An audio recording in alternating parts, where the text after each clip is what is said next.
Okay, we live.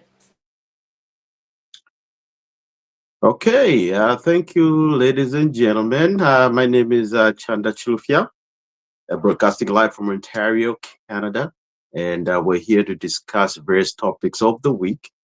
Of course, we channeling from Bantu TV Abantu, not Katana, from all parts of the country, and combined our efforts and our ideas, and try to have a nice discourse in topics that have been happening throughout the week or through the weeks. So I'll pass it on to Vakalinda. Then of course Vakazia, you can put your 2 cents, and then of course what we have on the table, we have a few topics that we need to discuss. We're going to discuss about, of course, what GBM, the Cybersecurity Act, which seems to be an elephant in the room, and as well as so many other various important economic topics that need to be dealt with.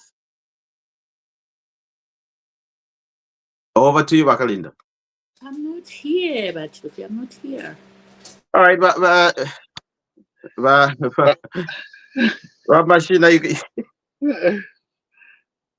Oh, thank you very much. I'm Kazia Wakalinda. You are here. You are listening in the background. What Yeah. you wanted was you to just introduce yourself and also our condolences to the bereavement that you have.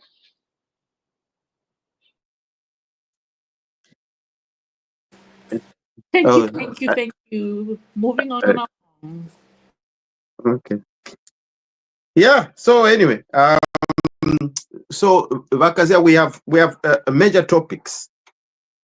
Finally, what GBM is back home. I mean, from being in police custody, or from being from Kuma in Asoko, he's at home. At least now he's enjoying a hot meal and some good food. Maybe wine or whatever. He's enjoying himself at least now. After the pardon that came from the president. I mean, what do you think about that? Was that a good gesture, or maybe we're playing with the gallery? What was that about? What do you think? Well, I have a lot of questions around GBM, and you see how he was treated. I do not think that he should have even been where he was taken. I don't believe so, because there's a lot of information that came up once he was incarcerated, and one of the information which came up was that all those things that were springing up in terms of him having declared interest, I've never heard anyone speak to that to say, is that true? I take it that because nobody has rebuffed it to say that is not true, I would take it that he declared interest, and then why should he be treated the way he was treated? I don't think it was fair, and he shouldn't have been there. And yes, of course, it's a good thing that he's out. As to whether he's enjoying, I'm not sure about that. Looking at his physical conditioning, he's really frail. So I think we was not treated right, and we should not be treating each other that way. So I'm happy that he's out. Of course, I think he shouldn't have been there, and also that our justice system needs to be really vamped up. When a person is a magistrate or whatever court has made a decision, if someone wants to appeal, let people be allowed to appeal, not where a person is not allowed to appeal. Like right now, you see Bachitotera Bachilambo, they're in custody, but it is pending appeal. Yes, you can be convicted by a court, but you have to have been given chance to appeal and be left free until the final court has made a decision. So I'm happy he's out, but I think there's more that has to be done with our justice system to make things better. No, I think you are using a term that's a little bit confusing. Well, you're saying treated. Okay, you're saying treated. Okay, this case didn't start yesterday. This case started long time ago. even way before the UPND government came into power. So for you to say treated, it seems like somebody being targeted and being denied, the justice system for it to work properly. But we all know that, look, the current administration is saying, can we allow the justice system to flow without interruptions? If this case was there, let it flow.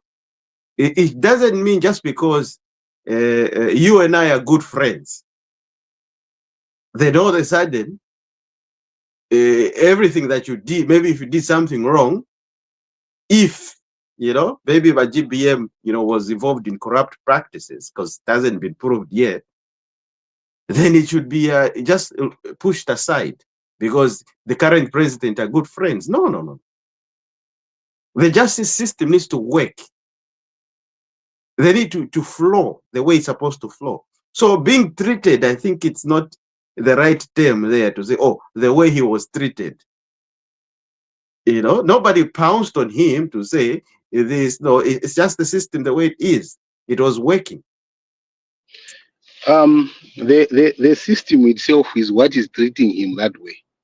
So when you hear people being treated, it is not the individual. It's the individuals using the system to treat somebody. That is what I mean. Individuals. It could be the judiciary, it could be the police, it could be politicians that use these systems to treat others unfairly. And then when they're influencing the system behind, and then they disassociate themselves, even when their fingerprints and their decisions are clouded everywhere. Because you see, if it is a system that is flawless, we must all be able to ask questions and answer them. The problem comes when certain questions are asked, and then there is no answer that is given to them. Then it becomes a problem. You see, it becomes a very, very big problem. If I ask to say, was GBM convicted? Yes, he was convicted. Yes. After conviction, should he go to prison? Yes. What does our law say? Does he have the right to appeal? If the answer is yes, he has the right to appeal. Did he appeal? If the answer is yes, did someone say no? On what grounds do you say no? So those are things that we must be able to say, no, the grounds why we can't give him bail is A, B, C, D. And then to give him bail, this is what we need, because we know that the court that convicted him is not the final court of authority. Now, when it is the final, at that point in time, the system becomes static. It doesn't move, nothing happens, we all look like nothing has happened. Then we start saying, no, it is not us. These systems, when they're not working for us in terms of strengthening our justice system, we must change them. And if it's people that are involved in those systems, they must be changed. Even if it is me who is in that system, I must be changed. We can't sacrifice our values as people because of certain people that we feel so bad. I don't have to like you. If I don't like you, you say something that I don't like, I just have to live with it because you are in leadership. GBM has said a lot of other things on the government that was there when he left them. And for me, that is where I see he is targeted because he's not treated the way the other people are treated. So I have a problem with that. Which other people? Which other? Give an example. Give an example, because you say other people. So you just give us an example.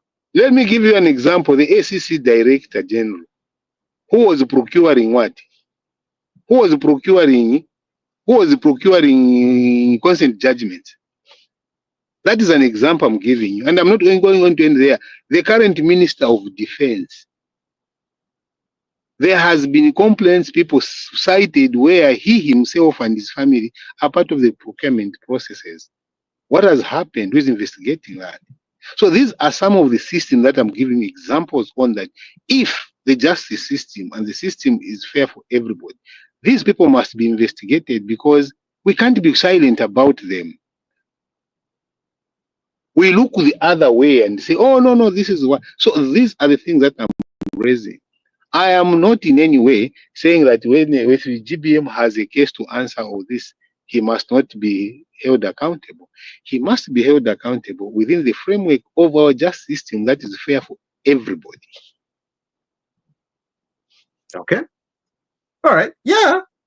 Well, yes. But to mention, to say he was unfairly treated or treated wrongly, I think even this pardon that came, to be honest, it's more like he's actually being favored or being, given a pass. Because I can tell you one thing. So if you are saying he's favored, why should he be favored? Because you see, if the system, no, he should not be favored. It's because he deserves it, not that he's favored. He deserves to get what he got. So there's no favor there. It is an entitlement. It's a legal entitlement that when there's people have discovered this must be done. Not that it is a favor. No, a favor is not backed by any law. You understand? When something is backed by a law, it's not a favor. Yeah, well, but the grounds that which he was pardoned was of health. Now the question is that provided for in the law? Yes, it is. Yeah, so how is it a favor? No, well, here's the thing. How many people are out there?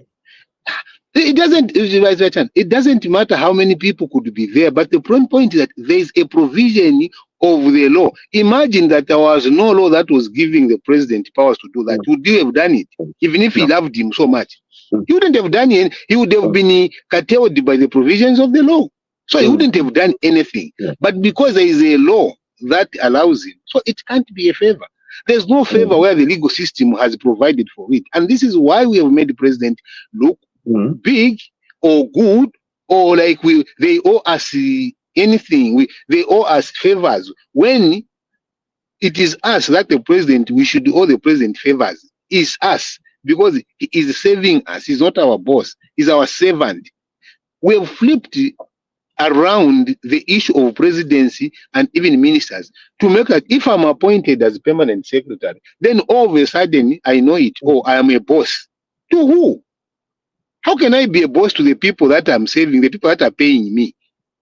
We have flipped that mind. It's in our minds that we have made people start to believe that they are our bosses. Even the president. The president must know he is not our boss. He is our servant. We pay him. We pay for his upkeep. If we started to have that conversation at a deeper level where we know that you are not our boss, no, we are your boss, because we put you there to save us, not the other way around.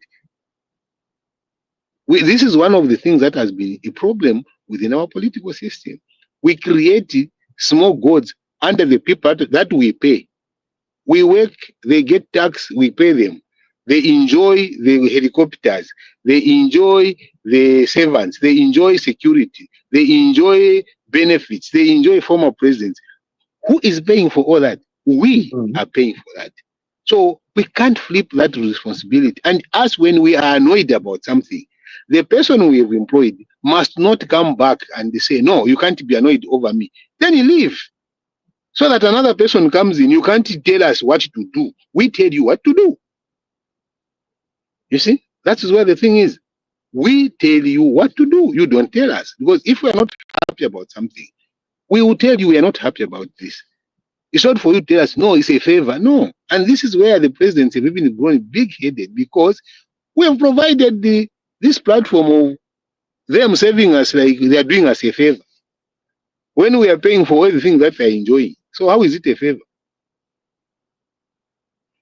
So I think I have a problem with that myself. Okay, so I think we got Danny has joined us today. But Danny, welcome to the program, to the show. How is it? How's the weather in Puerto Rico, Doctor? It is okay. He's fishing. He's fishing. I don't think he needs to fish anymore, because there's a lot of fish there. He's fishing. He's fishing. People here don't fish. There's a lot of fish, but they don't fish. Yeah, the weather is good as always. It's 24, 25 degrees Celsius as always. Oh, nice. Nice. Nice. Nice. And so you just joined it. We were talking about GBM, his release. Yeah. And you know, we were, you know, going back and forth Wakazia saying like you know, does he deserve it? Is it rightly so that, you know, he was given that? We're just trying to have a conversation around it because you know, we have a lot of you know, people that are saying like, why don't you pardon everybody else? You know, the PF are saying, you know, why just GBM? Why not, you know, Bowman Lusambo? Why not, you know, everybody else? So they're crying foul. They're saying, please, you see. So I don't know what's your take on that. The president, by the way, in the first place, the president pardons people on health-related basis. Actually, even this time, the release was not only on Mwamba alone. There were 11 other people that were released. 11 other. Mwamba is the 12th. So if people think that this release was just for Mwamba, no. The presidents do this every now and then. It's only that Mwamba is the famous one amongst the people that have been pardoned based on medical their medical conditions. So the president sometimes does this. We don't even hear. If there's no famous person there, you will not even hear. Like this time around, there are 11 other people that were released together with Mwamba. So, but don't say they're looking at it as if it's only Mwamba who was released. Sometimes the president has released people without even people knowing on the medical grounds. It's only when there's a famous person amongst those that are released that's when you come and hear about it. So it's an ongoing thing. When the medical personnel, when the doctors recommend that this person is, you know, the condition being in prison makes the condition worse, the government normally follow those recommendations from the medical people. They don't want somebody. They don't want to make things worse. Yes, yes. The prisons are not there for punishing people, but it's for that are sick. It's not like that. So they do that. Every president has done that before. It's not the first time this has been done. But I think the concept people are making it look as if this pardon was just for one person. No, there were 11 other people that were pardoned. Yes. Zambians, just like Mwamba is Zambian, based on the medical recommendations from the doctors. That's it. So it's nothing to do with the pardon everyone.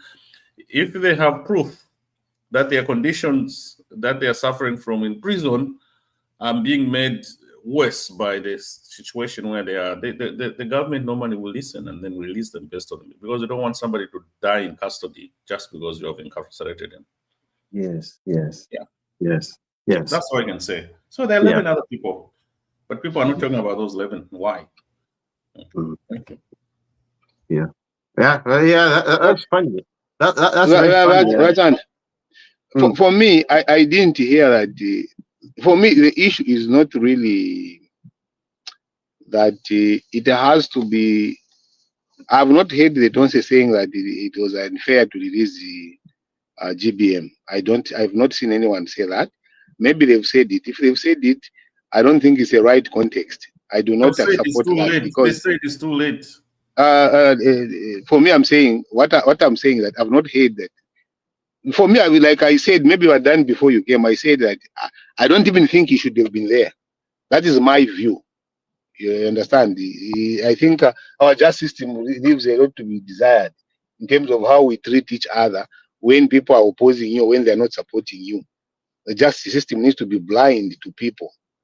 Like exactly in the same case that you've said. If GBM, what GBM requires to be pardoned because of the medical emergency, he must be. And that's why I was saying that the president is governed by the rules. So it's not a favor. What I was refusing was someone to say it's a favor. Oh, he favored him. I said, no, there's no favor when there are laws. Laws are there to provide guidance. There are no favors. You know, so a person, I know because our president, so I use the favor. No, you can't do that. If you use favors, that is abuse. That is what happens. Yeah, because people are given. He didn't use favor. It's called presidential prerogative. I know that's why I'm saying I was correcting. It's not called a favor. I was correcting what, and you were not yet, I think, joined, because he said there was a favor. I said there was nothing. No, actually, I was agreeing with what you are saying. Yeah, but I think the thing that I disagreed with you, you were saying that he was treated unfairly. Okay, so now when it comes to these issues, there's nothing like being treated unfairly. So I don't know why you wanted to say he's been treated unfairly. I thought I gave examples of why I said so. Okay, because you can, and again you're saying there's nothing wrong that he did. But have you read the court the court case? Why he was? You see, I said I don't agree, and because I have questions that are not answered. So I don't know how I can agree without having full information. Yes, if I have information, maybe I can change my position around it. But I said I do not, because there are other people that are in this government doing the same things. No, and I've given an example. That's not bringing other people that because it's the way before the court of law. You can't say that I cannot. The case that is at hand. You see, that is where the problem is. If you start to shut me up, no, don't talk about this. We want you to confine yourself with this. And then my examples are similar. Then I say, no, don't. Then I shouldn't talk about anything. Okay, so in that sense, then I should keep quiet for everything. All right, then give me an example. Somebody who's in the similar situation as my GBM. I have given you a typical example, and this one. I told you two things here. I said our justice system, the way we are treating each other, should not be the way. Because there are people doing the same things, and no one talks about it. No one. And I've told you an example. Minister Minister Chikoza.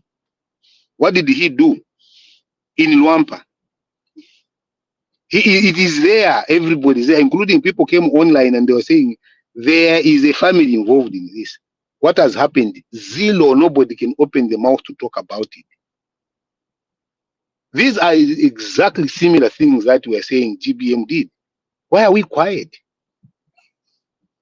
Because the justice system must be blind. If it is me who makes a mistake, I must have the same way to be dealt with if it is you who makes the same mistake.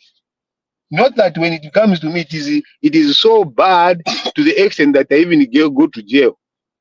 And I'll give another example of why I tell you to say our justice system needs to be this. Is someone who comes open and said, me, without any fear of contradiction, shame, I am one of those that were financing this person to participate in tribalism. Then you jail the other guy who's in tribalism. This guy who said that is quiet. And we have to find a way and rationalize his innocence. I think you must have information that we don't have. It's not that information. Honorable Cornelius, who are you talking about here? Who are you talking about? I'm going to give a tip. Me, I don't know how to bluff, and I'm telling you, Honorable Cornelius Mwetwa went online. If you can keep quiet, but then I finish, you come in. Went online, and he said, me. It is there, the video. I am not even ashamed. I am one of those financing the confusion in PF. Me. No. Here.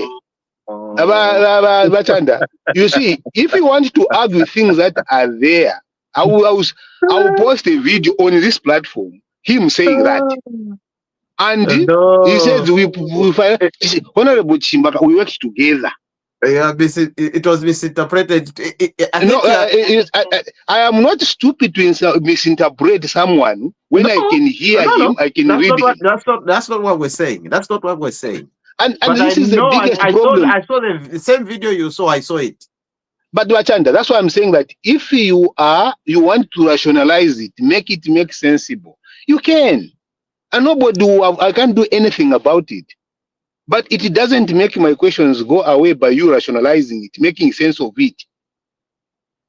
Because what you are supposed to do, why am I concerned about this? Are my concerns genuine? Does it make sense that a minister should say that and still be having power? If you think makes sense, I say, well and good, I've learned. It is okay, something that we should be doing. Where's the moderator? The moderator is not here. I'm the moderator for now. So I want to ask Chandagazia one question. Okay. Chandagazia, Wachandaba PS. Go ahead, ask him. Why was GBM sent to jail? On what grounds?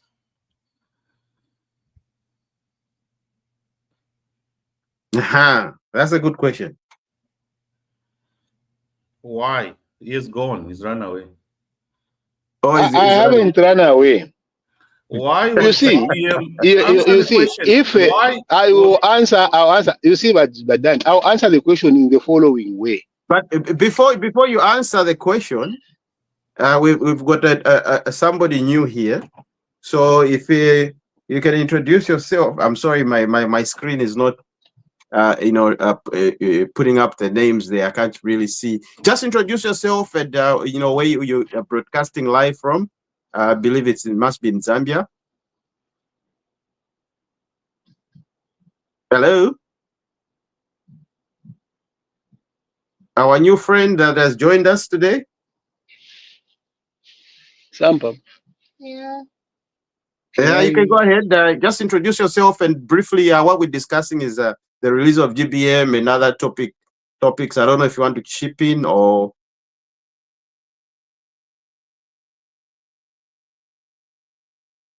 Okay. Yes, I think maybe it's probably just listening. Yeah. Let's give chance to Bachanda to answer the question. Why so GBM? Go ahead. What I want to do to answer the question, I am going to get the judgment and put it here and read verbatim, so that the issue. No, don't mind. I want to.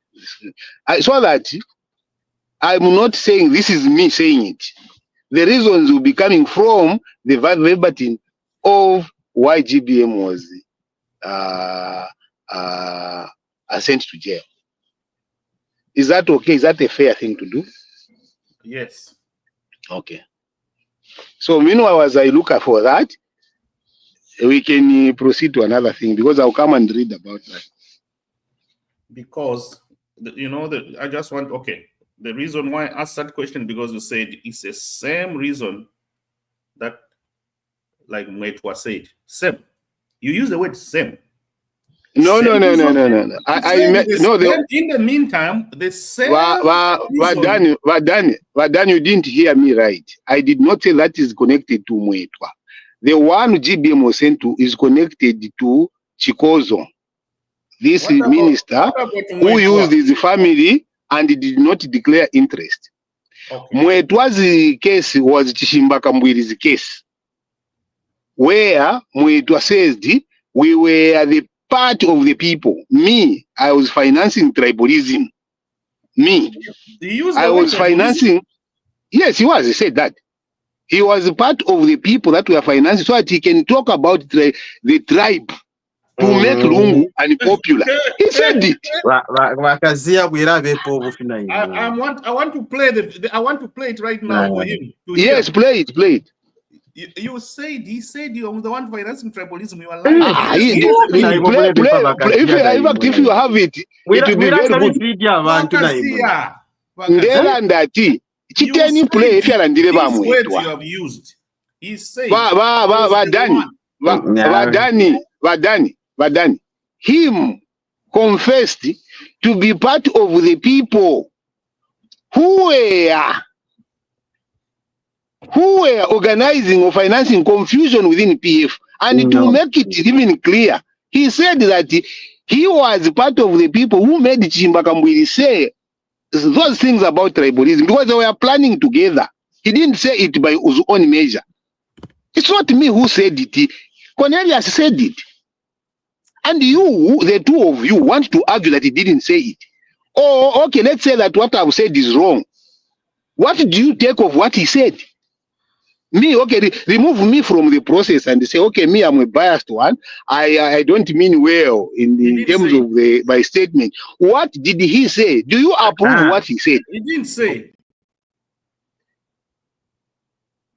Okay, Go ahead, Radan. We are waiting. We are waiting for him to Chandakazia to come up with the reason why he said GBM shouldn't have gone to jail. Because can I use this? I want to say it for something. Because he's got reasons. He wants to read the judgment and he doesn't agree with that judgment. So we wait for him to present that. He is disagreeing with the judgment, which means the judges listened to the case and made the judgment, and he doesn't agree with the judgment. So let him come and read the judgment to us and tell us why he doesn't agree with what the judges found Mwamba guilty of. Anyway. One of the things that I think I have the capacity to tell you what I don't agree with. Me, myself. And I do not want you to paraphrase what I don't agree with, because I am here. I can speak for myself. When you paraphrase and start putting in things that I have not said, it's not right. You simply ask me, hear me, the way you ask me. Why was GBM taken to prison? That is the question that you asked. Yeah. Then I say, let me look for the judgment and read it verbatim. Yes. So stop now adding other things to the question. Stop manufacturing other things. It's not right. Yes, because now you start to manufacture a scenario. You ask a question. In front of me. Yes, okay. You have a. That's the goodness. If you have a judgment, you can in fact even help me. But you didn't have the judgment, but you're arguing. I am saying this is why, because I have read it, but I can't remember it off part. I'm summarizing what I picked out of it, and this is why when you ask me, you are not asking the judge. You are not asking anything. You are asking me for my own what opinion. Now you want me to not to have an opinion, or an opinion that should be structured in the way you are thinking. It doesn't work that way. Yeah. When I ask you, I'm not asking that you should tell me your opinion. No, but Vakazia, read it for him. Yeah. So there are two things. There are two things you have fumbled on. The second part is for you to bluntly accuse Vamwitwa that he was sponsoring tribalism or paying money for to the opposition to sponsor tribalism. That's wrong. That's not what he said. I read that. I watched that video. What he was simply saying was, the people in the opposition, okay, they indirectly, it's more like indirectly, working with us, because to them, they think they are attacking us or decampaigning us. But in a sense, it's actually helping us, because all those things they are doing, tribalist talks and all those things and all those campaigns they went on, it started helping the UPND, because people started seeing them for who they are. He didn't say I'm removing money and paying those guys to do tribalism. No, not of Machalala and David. So on there, you're totally wrong on there. On that you see, when you try to justify wrong things, when you attempt to justify wrong things and call people names because they've called you out on some of the things, and when you try to justify things that are said openly, if Badan is saying he has a video, play it here, we listen to it now. Play it. And then you, Vachanda, go into creating a meaning out of it. What you are doing, you are rationalizing, saying, oh, he didn't say this, he meant this. You are not Mwetwa.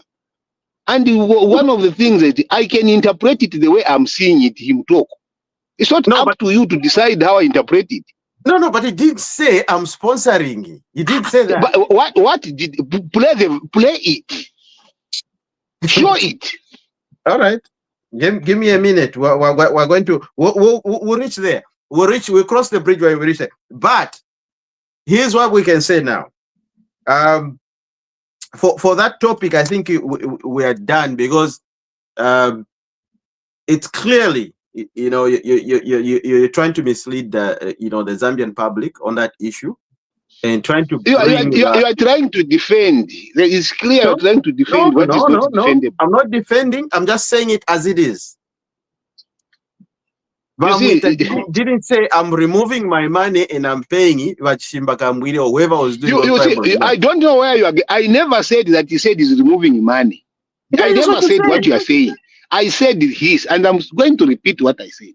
He said he is not ashamed to confess that he worked very well with Honorable Shimbakamwili to bring down the PF, making him talk about tribalism so that the person that you're supporting looks bad in the eyes of the people. He said it. It's there. Read verbatim in the land. It's there. You see the problem. You want to argue things that are there. You're saying that he was sponsoring, paying people to. That's what you said. But if he's Bachanda, Bamwetwa, they had and fast rule. Babombele pamona ba GBM na bakamwili konga lifa baliranda to support tribalism, to support it so that balungu bapatwe muchinzo cha abantu efa balandire bamwetwa muchibembo ndelanda muchibemba so that mumfwe uko pilibula tapali wa pilibula finisha le filandila. How do you have a minister saying that in the first place? Imwe na mubutuka na mufuma pa musendele pwechushi mresho umuliro uli panshapa umuliro uli on tribalism and support for it. The minister in the current government cannot come out in view even to mention that is part of the people that can support or talk about tribalism. You can't have a minister in that fashion. Okay. On the other hand, now tribalism. It's just bad manners. Okay, so the bottom line. Here's the video. Here's the video. Yes. Here's the video now. Go ahead, everything has been talking about is a lie. I'm gonna play the video. Here it is. I have worked well with Mr. Kamwili to bring down Edgar Lungu, says Honorable Mwetwa. I have worked well. But Dan, you play the video. Stop. You are the one talking. It's not the video playing. How do we play this video, Kansh? The parent Batanda is the host. Can you play it? Send the link. Or send the link to me as well. Let me send you the link. Yes. Stop paraphrasing. Here's the link, Bantu. There's nothing to do with what Chandaga is saying. Nothing in the video. Nothing. He said, I've worked with Kamwili to bring down the Lungu. Here's the video. Here's the link, people. Zambia, listen. Chandagazia wanted to tell a lie. Here. Listen to it. Chandagazia. He said, I worked with the Kamwili to bring down the Lungu. I'm not ashamed. Well, how do I copy the link now? No, just send it. It's 2 million per WhatsApp. 2 million link. Forward it to me. Just forward it to me. Yes. And I'll use the other phone to and then I'll put it online. February 12, the 2024 video. Chishimba Kamwili was on my project to bring down the Lungu. Chapwa. We never talked about tribalism. You see, the thing is, yes, he twists things. Here's a video. People listen to what Chandagazia wanted to twist. Listen to yourselves. Copy the link. So nalabika pesa. Message na me to me. Let me put it on chat. Chandagazia. He said, I worked with the Kamwili to bring down Lungu. That's what he said. I know to talk about tribalism. The problem, you are master manipulators. The problem is that you are master manipulators.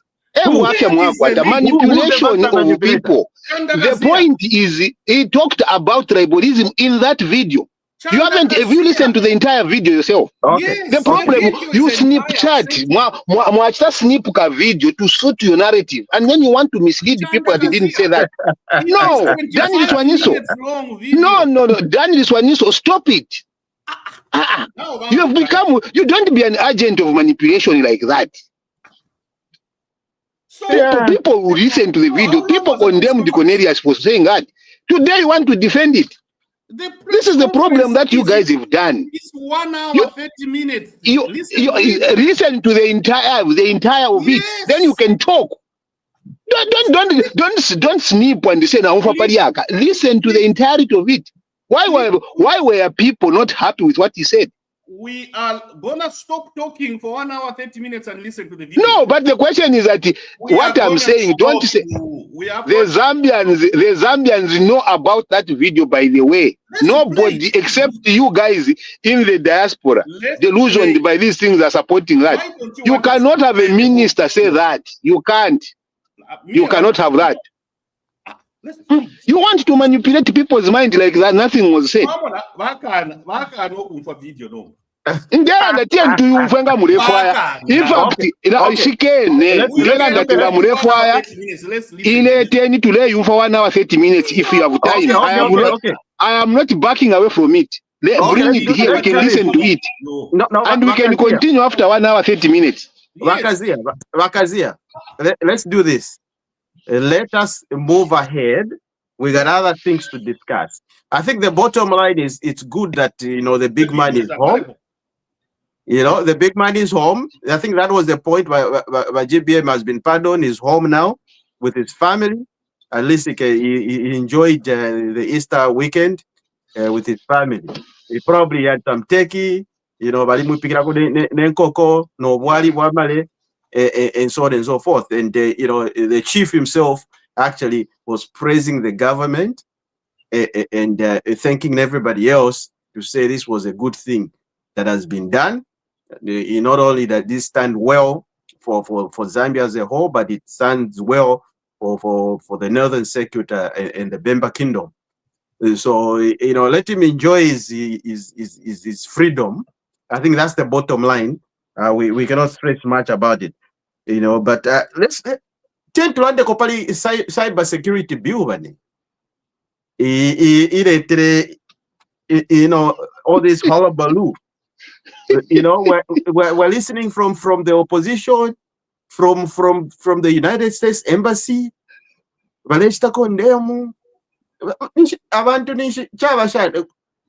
Maybe okay. You see,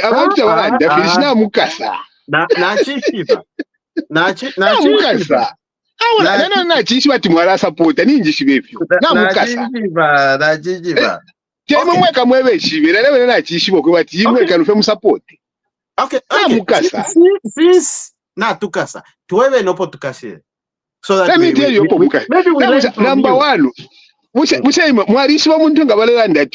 Hypocrites TV. Ukubamba hypocrites TV sana. When you are able to say one thing and do exactly the same, not on one occasion, on many occasions. On many occasions. Bakateka barikene sana about this to temper with freedoms of people. He refused. Barikene, including our chief government spokesman. Barikene once said, if it were Kachitefi, yet mwabuka mwafichita. Abantu bonse bayima bonse aba support ama financiers including parliament committee yalanga tifi yawe.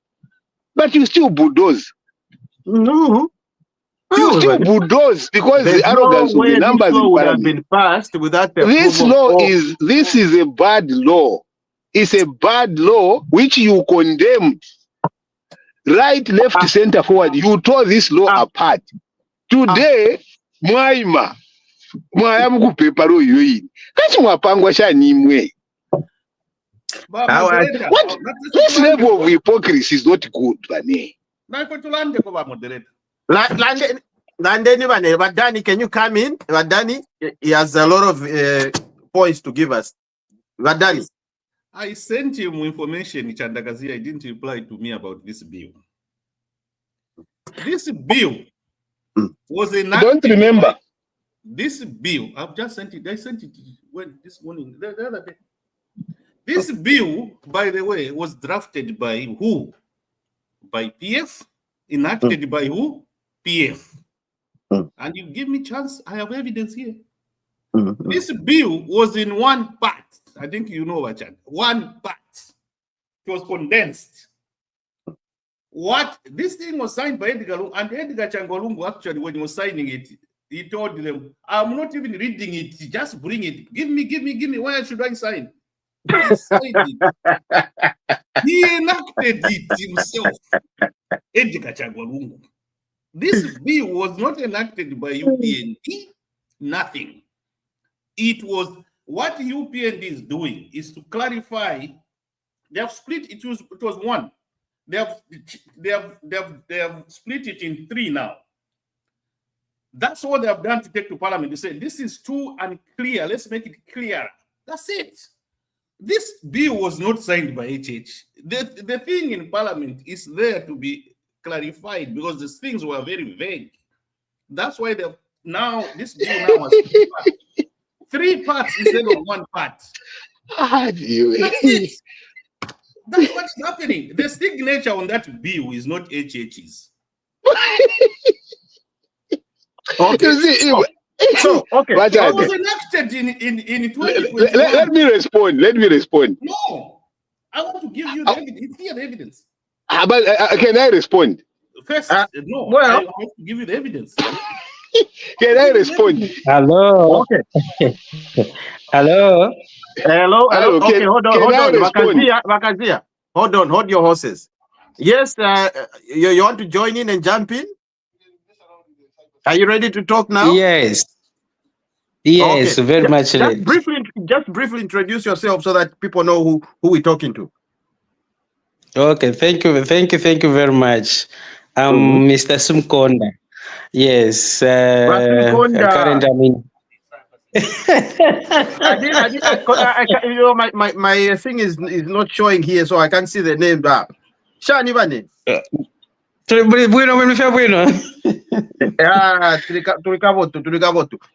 us your input on this one. Okay, thank you very much.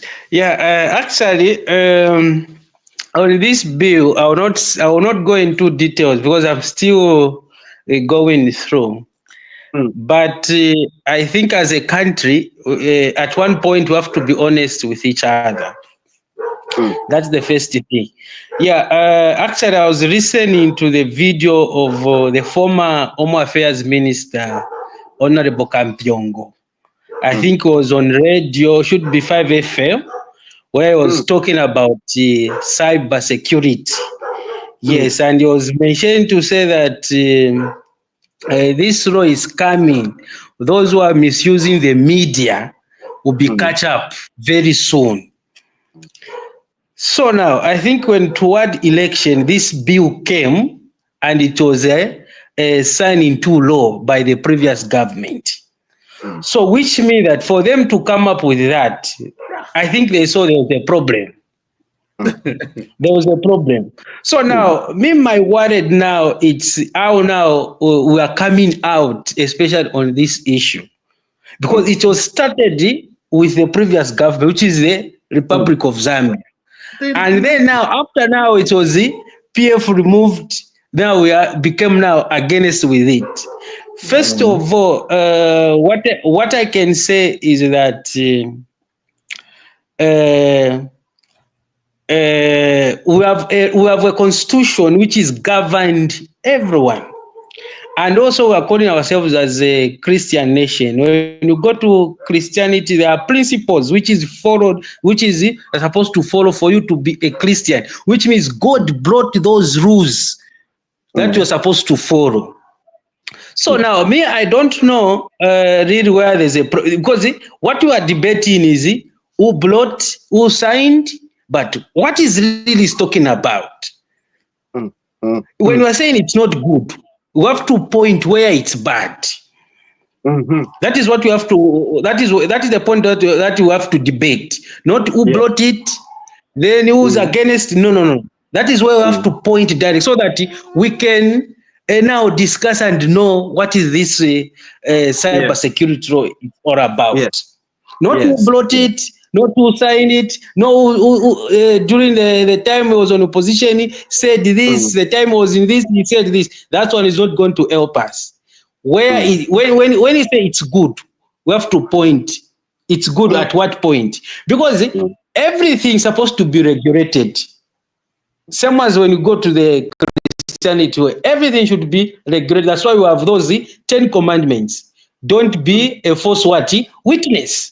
If you break that, which means you are not a Christian, God, you are going to say. That's why every day when you go to church, we go and ask for what? For forgiveness. Which means there are those principles that we know that every time that we are blocking. So now, if this law comes now, if we say it's bad, at what point are we saying it's bad? What are we supposed to conduct ourselves so that we are not catch up with that? Yeah. Remember, there's a lot of things that is going on, especially on social media. Which you can say, no, this is a freedom of speech. Yes, it's a freedom of speech, but it's supposed to be regulated. Not that it's a freedom of speech, you can say whatever someone wants to say, you can say. I think very soon the government signed, which means what law is this? The information bill. If you want to publish something, we have to confirm. I'm not aware of anything. Then I'll just go and publish. What impact is it bringing to the country? So that's why I think that's why this law now came in. We have to be responsible of what we are doing and what we are giving it out, because it has an effect to ourselves and to the nation. I think I submit. Thank you very much. Thank you very much. Thank you very much. So I think I will just be forced now just to give a brief. I thought I was supposed to talk. Then you cut me. You said let's involve Asmukonda. Then I rebut. Then you come to conclude. No, well, here's the thing. I think let's educate each other here, educate our viewers, so that we know where the bill is coming from, what is it all about, and then you can tell us where it is wrong, because you're saying you have seen something wrong with it. But before we go to what you have in mind to say, point out where it's wrong, let's give the public some information. What is this animal called, the cyber security bill? I think we need to inform our people. I think that's a good thing to do. Go ahead. Yeah. So let's inform our people. So no, hold on. Let me finish, and then, like I said, you're going to come and give your points where you see it's not right. I support that. So for now, the cyber security bill. What is this animal? What are the people of Zambia going to expect, or what are they going to be subjected to? Ladies and gentlemen, we want to challenge Zambia. This is nothing complicated, really. This is how the modern world works. There's no way people are going to be given liberty to do whatever they want on the internet. There should be laws and there should be guidelines. And people need to follow those things. Because you can imagine a world without laws, what's going to happen? Now, Zambia, when they were doing this bill, starting from when it was started in the PF era up to today, the guidelines that have been followed are the same international guidelines, okay, that were presented at the Budapest Convention and at the Malabo Convention as well. So we're looking at international standards of how to modernize Zambia in terms of cyber laws and securities. This is not a small thing. And Zambia is not exempt to this. We need to move with the way the world is working. and the way the world is moving. If within Zambia, this law was not going to be implemented, look at how crime is right now as we speak. Crime has advanced. Crime has advanced at a very advanced level. Okay? So there's cyberbullying, there's pornography, children are being abused on the internet. Now, if this bill wasn't done, you can imagine when you go to court to say vachandagazia valinchita record without my permission. Okay, because the bill hasn't been approved, it will be inadmissible. Even if it's true, it's inadmissible in court. So you cannot be tenting pursuing vachandagazia. But now, when this bill is placed or put in place, I can easily say, oh, vachandagazia recorded me without my permission, or took nude photos yandi, nokta publish by internet. Okay? So I can easily go to court in Okwa and present that information. This law is about to protect law. It's not about. Why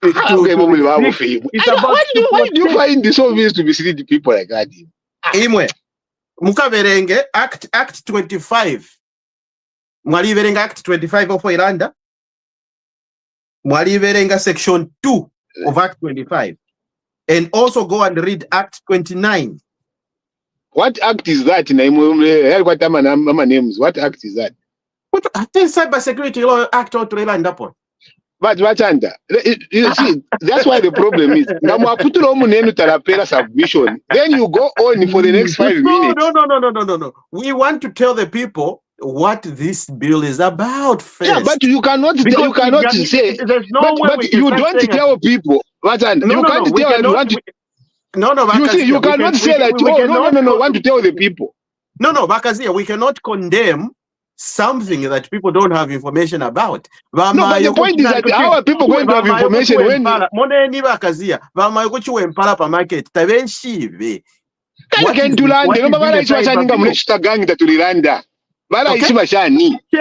first, what is the bill about?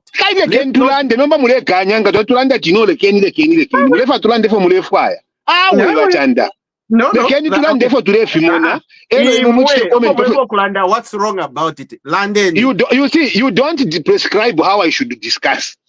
You understand? You brought in the topic. Listen, you brought in the topic and said, let's discuss this topic.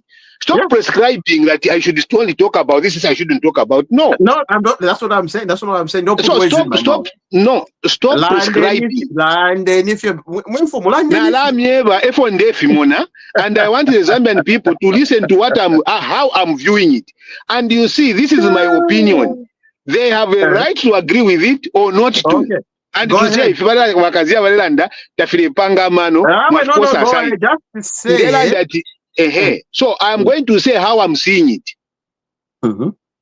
So number one, and I'm going to please listen to this. Ubwafya bulipo nyungu nga kyakwebati abantu mulesa mu leadership mulebo mfi obufi where you say one thing and come and do exactly the opposite. It's a level of hypocrisy, yeah. It's causing a problem. But President Vesu, not on one occasion, he said, do not allow anyone to get intrusive in your lives. Do not. Efwa yokusenga tasai nekare, kufa yokumwingilira na bedroom yenu. Inenga na isapo, I'll come and expand the freedoms and liberties. He never said he's going to contract it. He said, I will repeal this thing. Because it's a bad law. He said it. When he comes in power, he was going to deal with a cyber security law. Cornelius said it. President, if you go there, all that people do not have it. I have posted what the president said, what Honorable Cornelius Mutua said on the same. What has changed? Okay, but PF ngabadi Rufyenye to bring this thing in the same way you condemned them. Why are you going the same path? Why is it that nombero muamona amen soro ya isuka at number people need to be controlled on what they think and say? Hello, amen so ya isuka. No, And then hello ya isuka. Hello, food to just also correct you. You cannot say, oh, balungu bali saini na ba HH na basa wapili bulefintu. The things that they've added, they've not been properly consulted and discussed. If you never see the vikamo, na mubika kwe fienu. Away from what PF left, na mulundako if yakumumunga if yenu, na mupanga po, mwapanga fimbi. No, na mubika mwefi ya mungulu.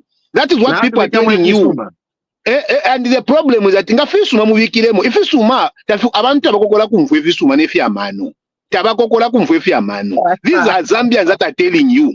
The problem with politics is that in Zambia it's become so toxic that even if tafile panga sense just because imam lefo ukubaba praise worshippers you have to praise.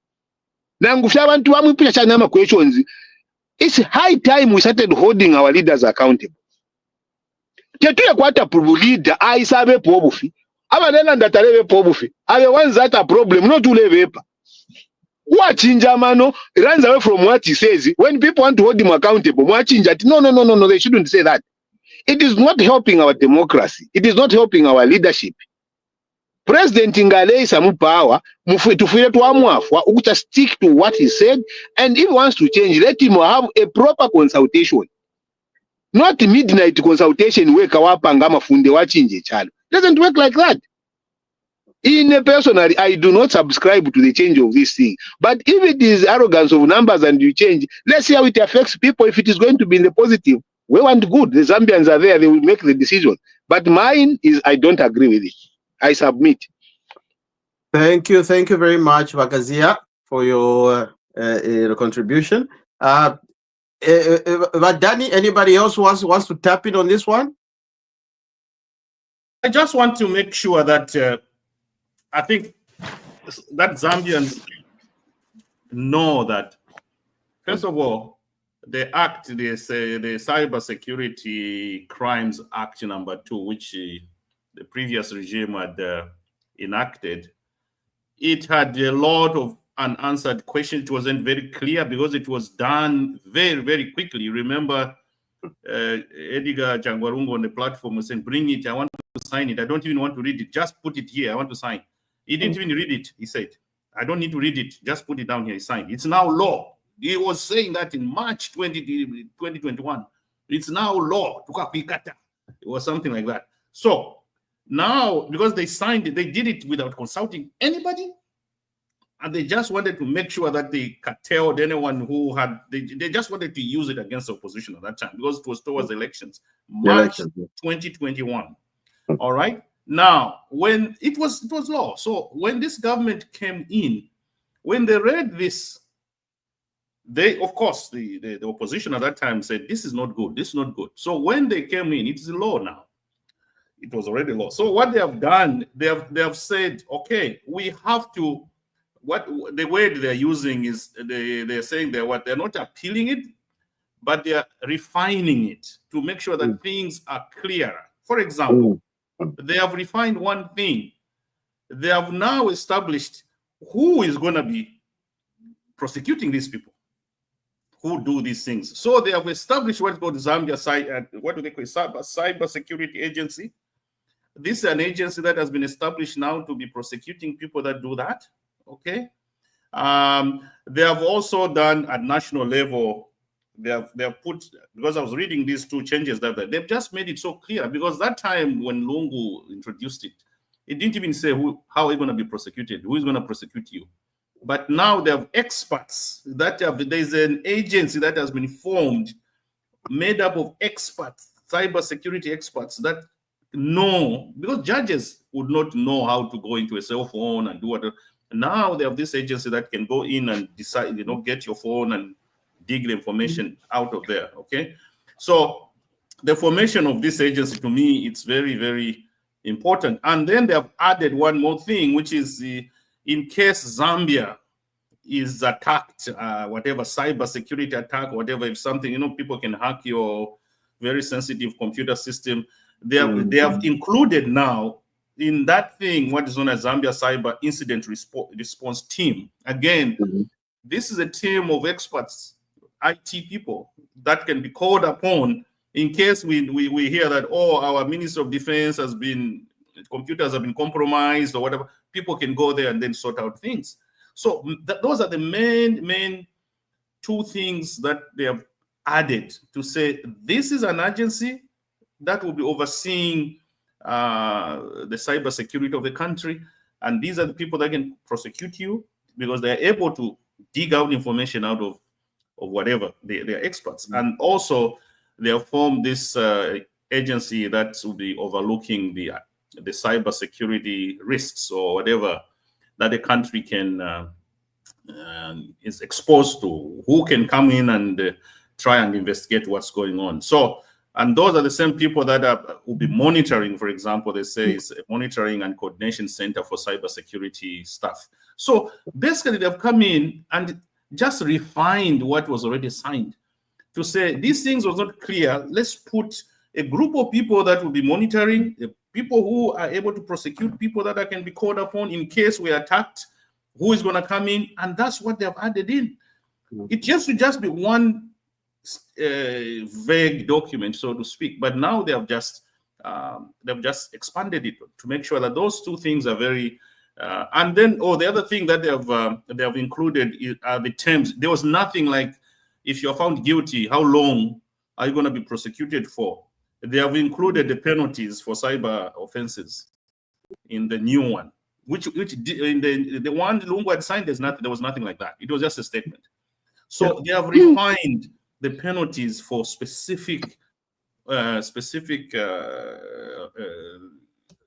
things. If you do something wrong, offenses. So those are the things they've done, and it's not a new thing. They have not.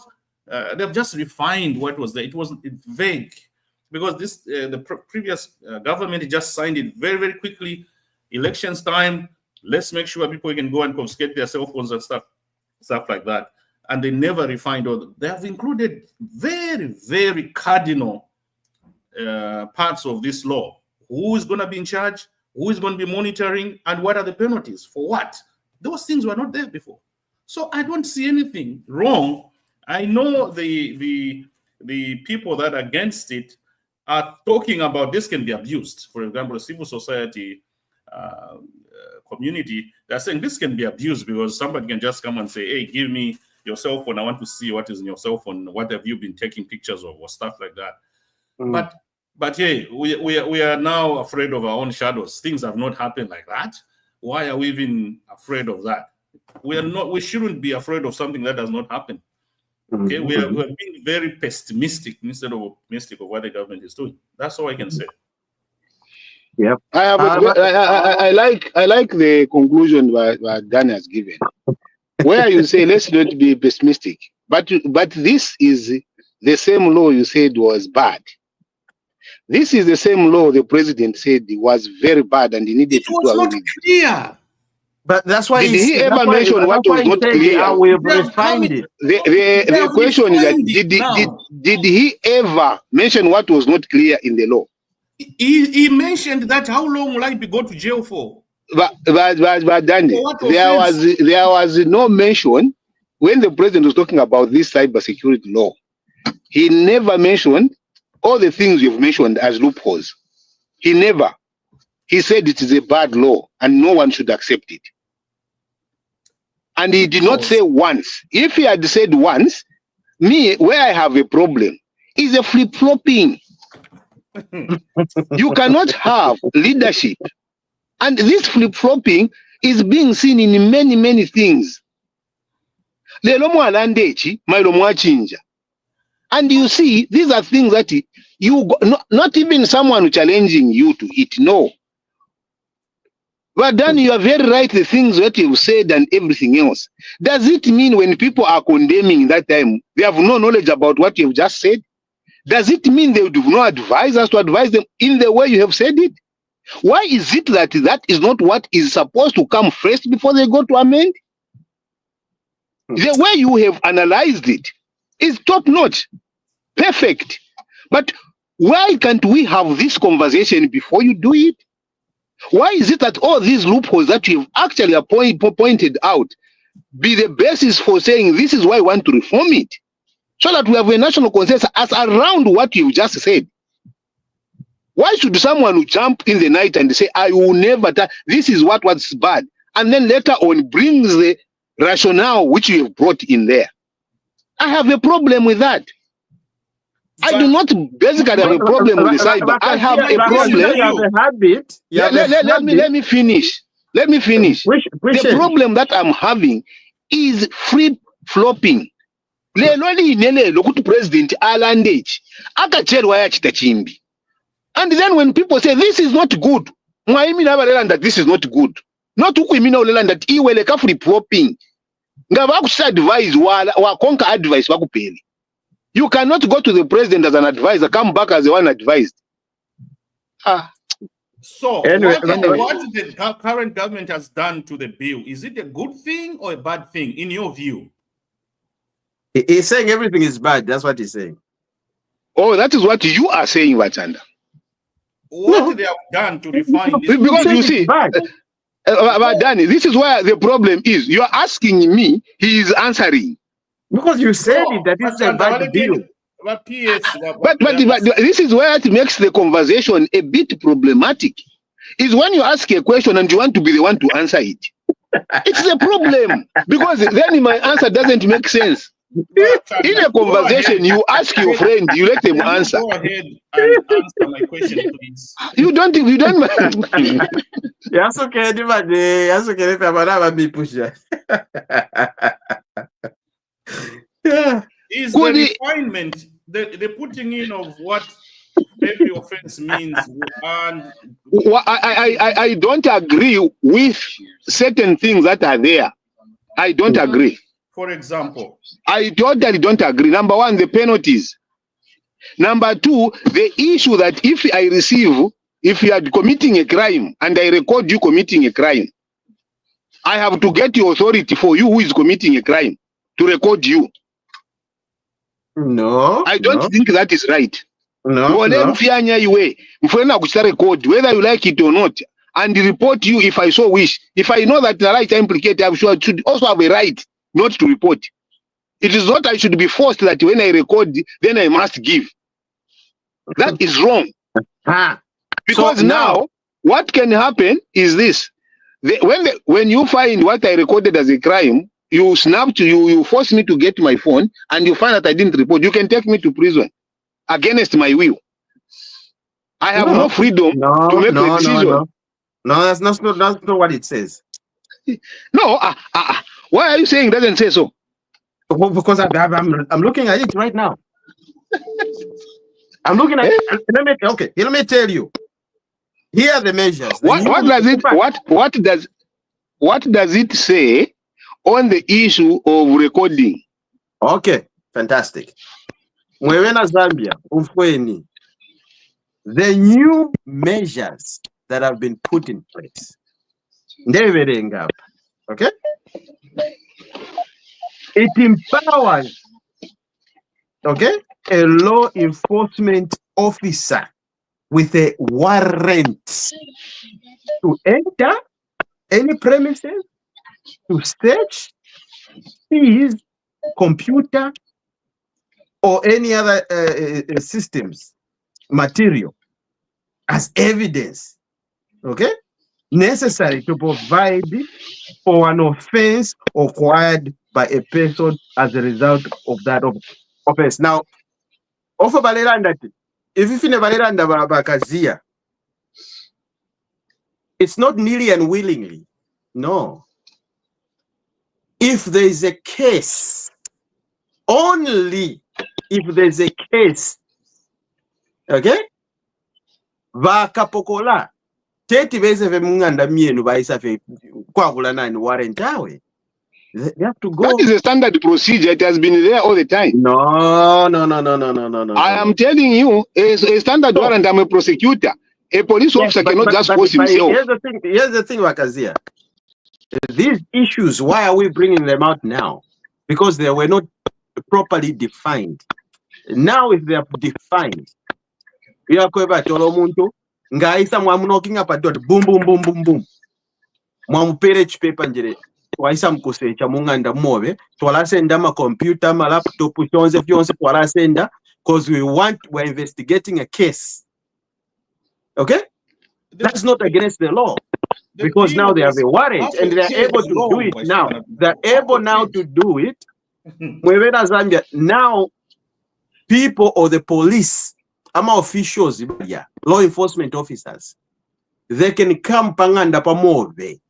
Ngana beshi bata uli omugaizi washita report case ku police. Ali inkopa fima pictures fyaba mufoni yako. Oh, okay. Tete beze bebaisa bebakuikatafye. No. Balingire bale bakwata warrant signed by I don't know formulate Emmanuel adjustment. So to be clear, I have told you that in the past, under the criminal procedures, under the forfeit, there is a lot of laws that support that. Cyber security. Vadani. It is not about cyber security alone. There are other subsidiary laws you can use to get information. A lot of them. For instance, even under the same laws that you have, as a labor officer, I have a right to get information. We were talking about cyber security law. You wanted to I am telling you, if government... Yes or no? Did you remain the way Lungu left it, yes or no? Did you? I would have loved further consultation. The mere fact that you have not done that, and number two is that you have put things that you are not able to explain. That Lungu didn't consult anybody. Like what? You again, you are asking me what I am supposed to be responding to you. Stop responding on my behalf. How was this bill brought in by Lungu? How was it brought in? How was this? Look at this. Because, in fact, it was brought in through a system that you did not agree with. Am I right or wrong? Did you agree with a system which ECAO used to bring this law in? You know what? Hold on. Did you agree with it? Did you agree with it? Let's hold the horses. Let's hold the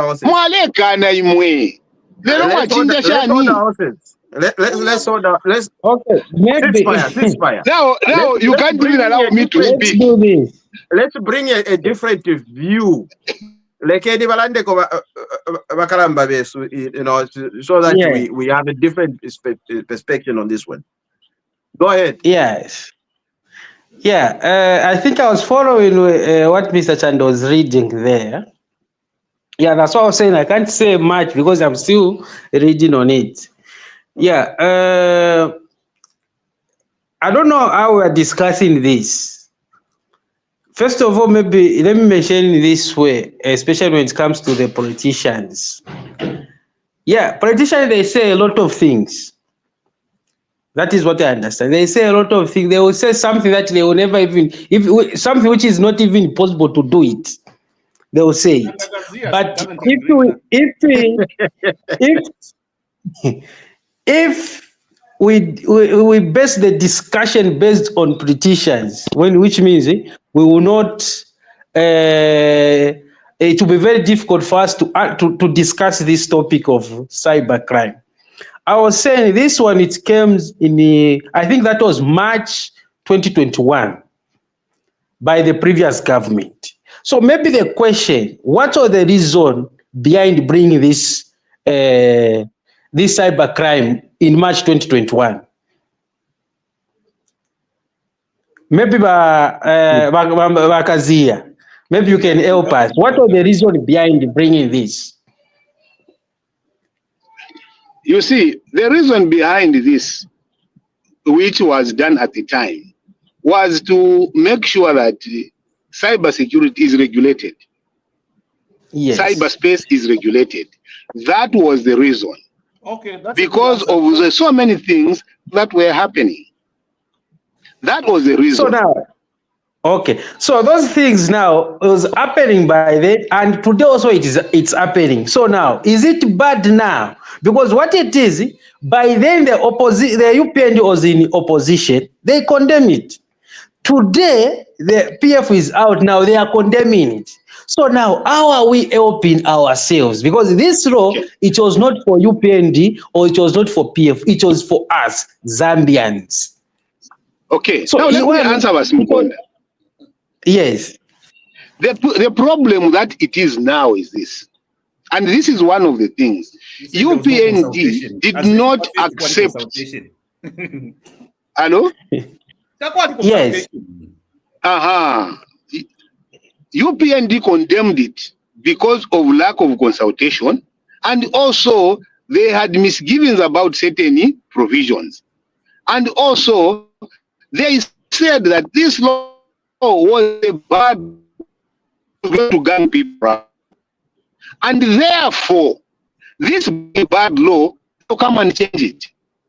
Not that they'll come and enhance it. The change was designed, according to what the president was saying, to create more freedoms and liberties to the people. This cyber security was going to be intrusive. That was the premise under which the president rose that. And based on that, many people agreed with him that this law is not good. It's ganging, it's reducing our freedom. Even if Edgar Lungu signed it, it doesn't make it good on our part as a people. We don't need it. So, therefore, we will remove PF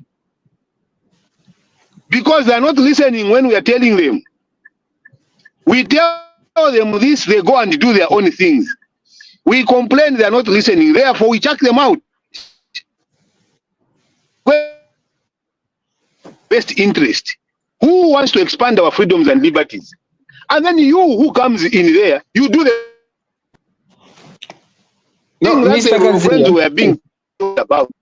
And to make matters worse, let me finish.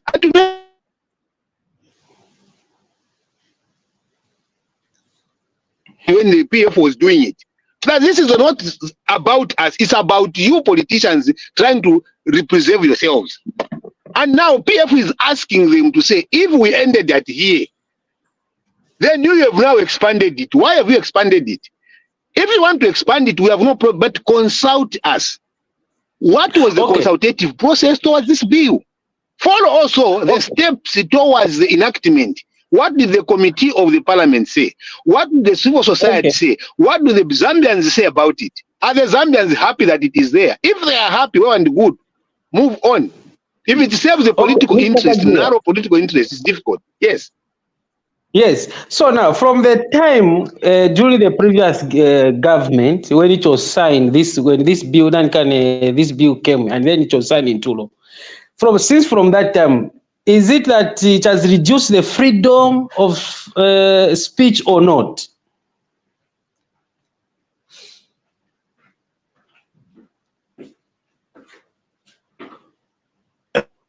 Question. That's a very good question. That's a very good question.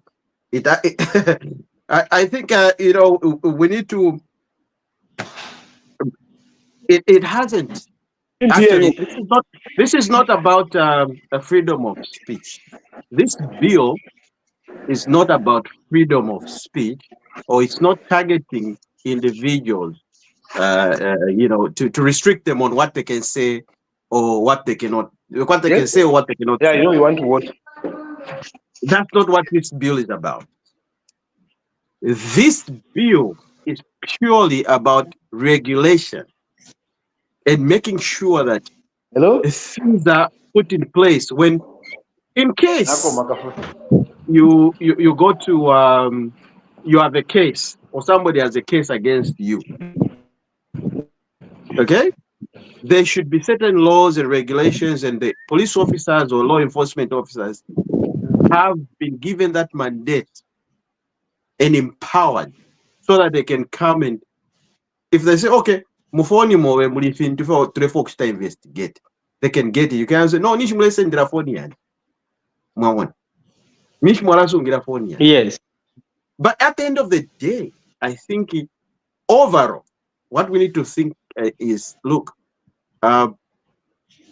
we need to put a real narrative around this case, because not to Munavandu, without really understanding for Zambia, how we live. But they are forgetting, like, look, what we're providing here or what we're doing is the same thing that's being done anywhere else in the world. So I would think, like, why would somebody, on a higher level, who from maybe, let's say, a U.S. embassy, start condemning something before they even really, grasp what's going on? Mamon. Yes, Bachan. Hello. Yes, Bachan.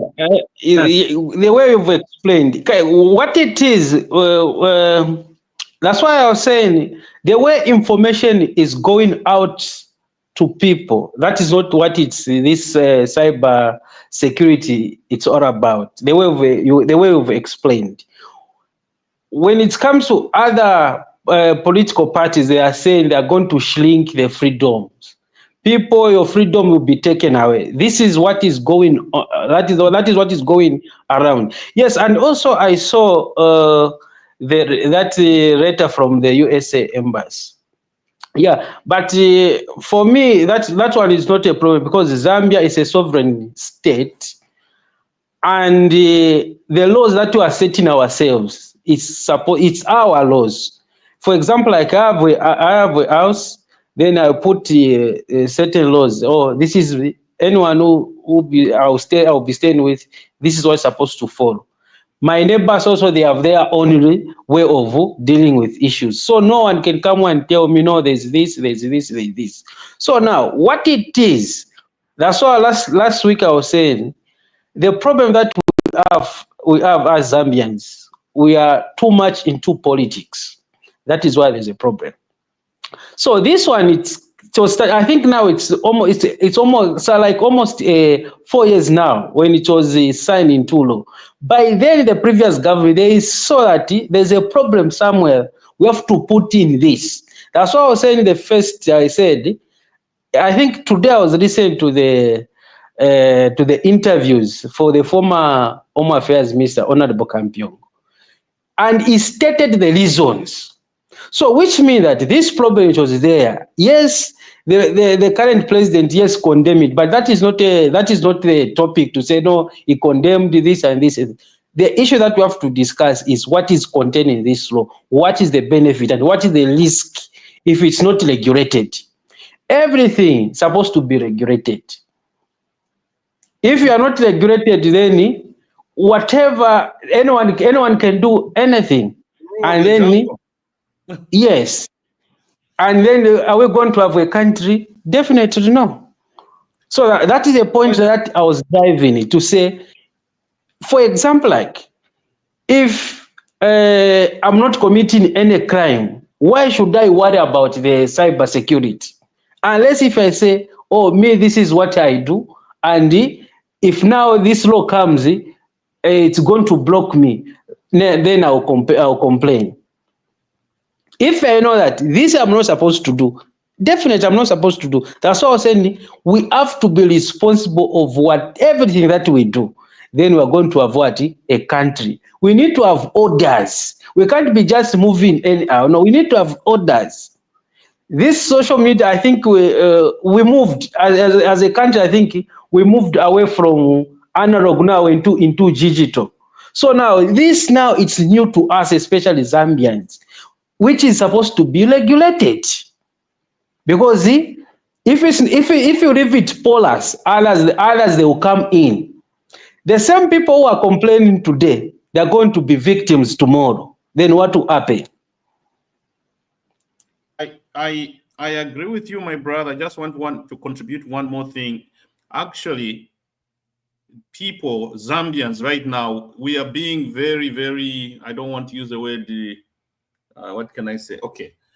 We are not looking at this big picture.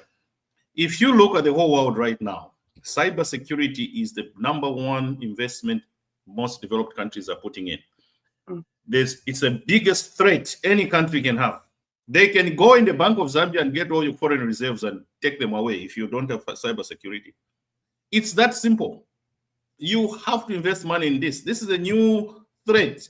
But in Zambia, we're looking at it. Oh, they're talking about Kamwiri. Oh, they're talking about me with my cell phone, my Samsung phone.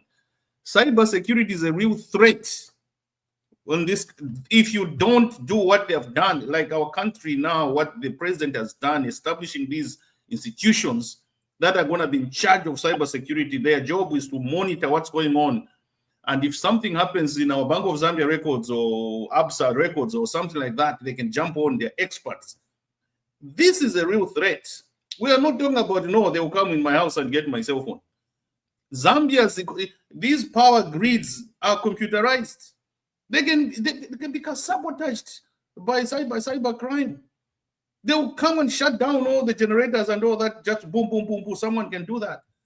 It's a real threat, you know. So we need these institutions to be established, and this is what this government has done now, to expand on that thing, to say let's form institutions, agencies that are going to be in charge of this.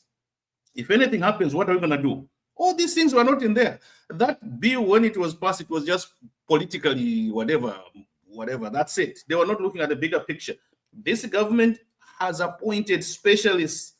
There will be IT people that will wake up in the morning. All they're doing is monitoring what's going on in our cyberspace in Zambia. So this is a good thing. Let's not look at it at the cell phone level. Everyone is talking about my cell phone, my cell phone, my cell phone, my cell phone. Zambia's economy can be paralyzed within hours when attacked by cybercrime. So we need to be very serious about this. This has nothing to do with the TONSE or UPND or it's serious. It's a national security, serious national security. Look at how much Canada is investing in cyber security. Actually, me, I'm a victim. Actually, me, I'm a victim. I lost money, especially I think to Nigerian people. You see, I'm a victim. We are talking about, oh no, my cell phone, no, politics. This is nothing to the bigger picture. It's bigger people. Open up your mind. Right. Tell us your story, Wasimukonde. What happened? What done? There's something you have said very fundamental, and it's very important. That conversation is part of what should be a consultative process. The problem is you can't just wake up. Look at you're analyzing it from a very informed point of view where you bring out these points. But are your people that are doing it even understand what you're talking about? Do they even understand? That's why they form these agencies. How come if they don't understand? How come if they understand they're not able to explain it the way you've explained it? How come? These are some of the things that we tell you to say. The PF don't want to listen. No, it's not about the PF, and that's why the problem is. What Dan is explaining is beyond the political line. Now, when you take a narrow political narrative and you want to focus on it, that's why you lose in the translation, because now the effect is that if it's political, that is what you're just looking out for. But look at what Dan is bringing up here. And me, I've told him to say, this is good, but who is speaking like you? Do they understand the issues that you're bringing up? Why didn't this become part of the consultative process so that we all understand and say, okay, how do we enhance in these areas? Is what has been provided for sufficient? Now you go up and gang everyone who says, no, you should consult and you think that is how we're going to sort out problems. But who's insulting? I don't get it. No, I'm just telling you about how people are thinking, oh, it's TONSE, it's what? It's they don't understand they did what. You turn it into a political scenario. UPND tatutukana. Ichibokolonga te UPND nishtamutukana. Maria yabeda ichibokolona waimi yenwayo. Those issues is neither here or there. But the most important thing, I think, just to summarize before we go to the next point, is this. Wasimukonde, you mentioned these things to say, oh, look, I have my issues that we're bringing up cyber laws. Zambia is, we're a sovereign country. But here's the thing. Actually,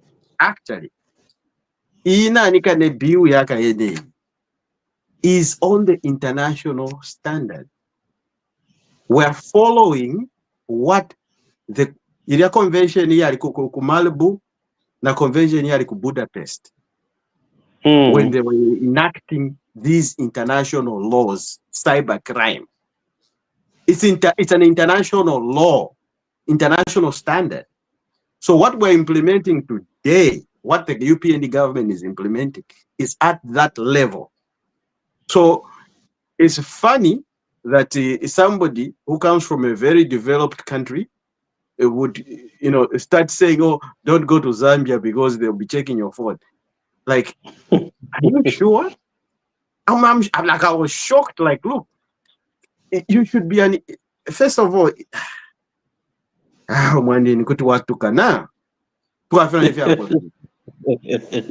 should be at a certain level before you discuss issues. You should be well informed already. Like, issues like this bypass you, when in fact here, US, Canada, everywhere, these are the standards. So why wouldn't you want a country that you're going to represent have those same standards? You want them just to be in a colonial type of legislations and laws so that you can do whatever you want? No. Ladies and gentlemen, I think we need to put a lid on that one and move forward. So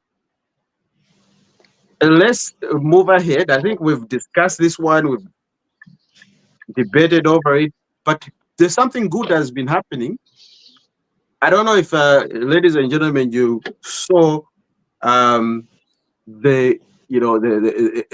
NCZ nitrogen chemicals finally. Yes. Nitrogen chemicals finally is becoming, it's been a song for so many years. Nitrogen chemicals, nitrogen. And now the only government that's able to revamp it is the UPND. $6.8 billion US has been invested to revamp, the most important national asset, the nitrogen chemical, which has been defunct for so many years.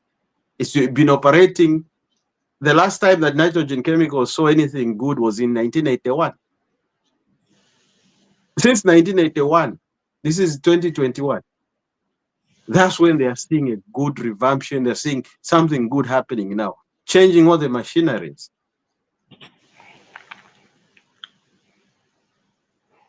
Ladies and gentlemen, if you can jump in, whoever wants to start first on this issue, you're welcome. Okay, I can start. Okay, thank you very much. Yeah, I think first of all, I want to recommend the current government. I think for the revamping of curfew and nitrogen. Yeah, I think we've been singing this song of moving away on depending on copper, going into agriculture. So now I was asking myself, if we want to move away the dependence from copper into agriculture, how are we going to move when we are not able to produce our own fertilizer? That is the question. And this song, it was just, we are talking about the same thing, I think, from the previous government. No, we are going to diversify from depending on copper into agriculture. And then the FISIP came in. Yeah. And then looking at where we are getting the fertilizer from. So now going into revamping curfew nitrogen, I think that is a good direction. That's why last week when I was saying, if this government, it was if we gave this government a chance from 2011, Zambia would have been somewhere else today. Truth be told, you can't say we want to change into agriculture when you are not producing fertilizer in your own country. It's not possible, because the first thing that you have to do is looking on the agriculture inputs. If you are not able, which means you can't move no matter what. So now I think I saw it, that machine, when it came in, and also when you go, I think that was 2021 or 2022, when is it First Capital, and also we had that machine that came in. Those, I think every Zambian should be happy with that, because that's the first thing when we say we are going to move from dependence of copper into agriculture. When you talk of the price, I think I hear this conversation. No, this one promised they will be buying fertilizer at 250. Yes, I heard that campaign, but now, to me, as one who was receiving that information, how are we going to reduce the price of fertilizer when we are not producing? So the moment when I hear to say there's a new company which is coming to be producing fertilizer locally, then I say yes, we are moving into what? Into the right direction. When I received the information to say there's a new equipment which is coming into caffeine nitrogen, then I say yes. Now that is where now we go. So now, when we produce our own fertilizer, the price is going to be reduced, not the way it used to happen. So now, this is the question that I'm going to pose. If that money we said we borrowed as a country, if it was taken into caffeine nitrogen by then, today as I'm talking right now, Zambia would have been somewhere else. We've been starting exporting fertilizer to neighboring countries.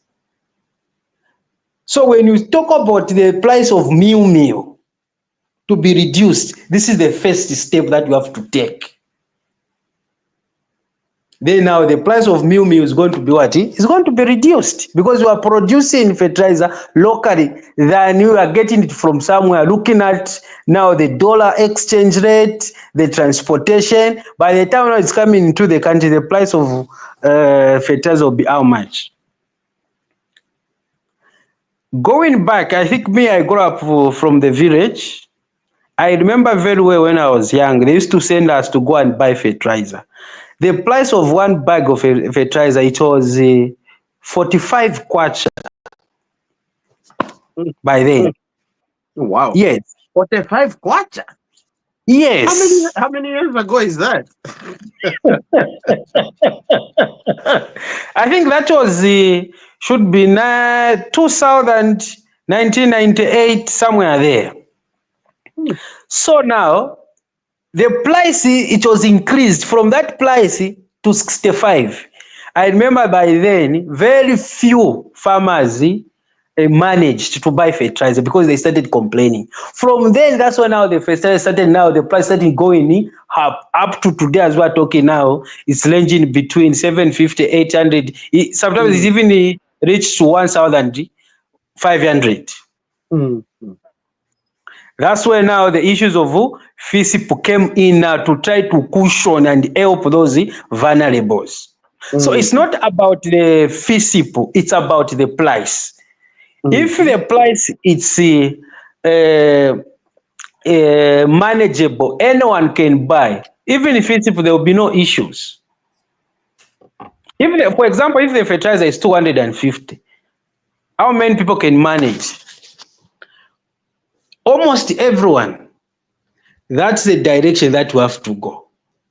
So now, since now we are revamping nitrogen, the next direction, it's now, I think we need to have a policy where now each district, we need to have a farm block to be producing something, and should be those agriculture officers who have to employ agriculture officers, and at least have a tractor in each district.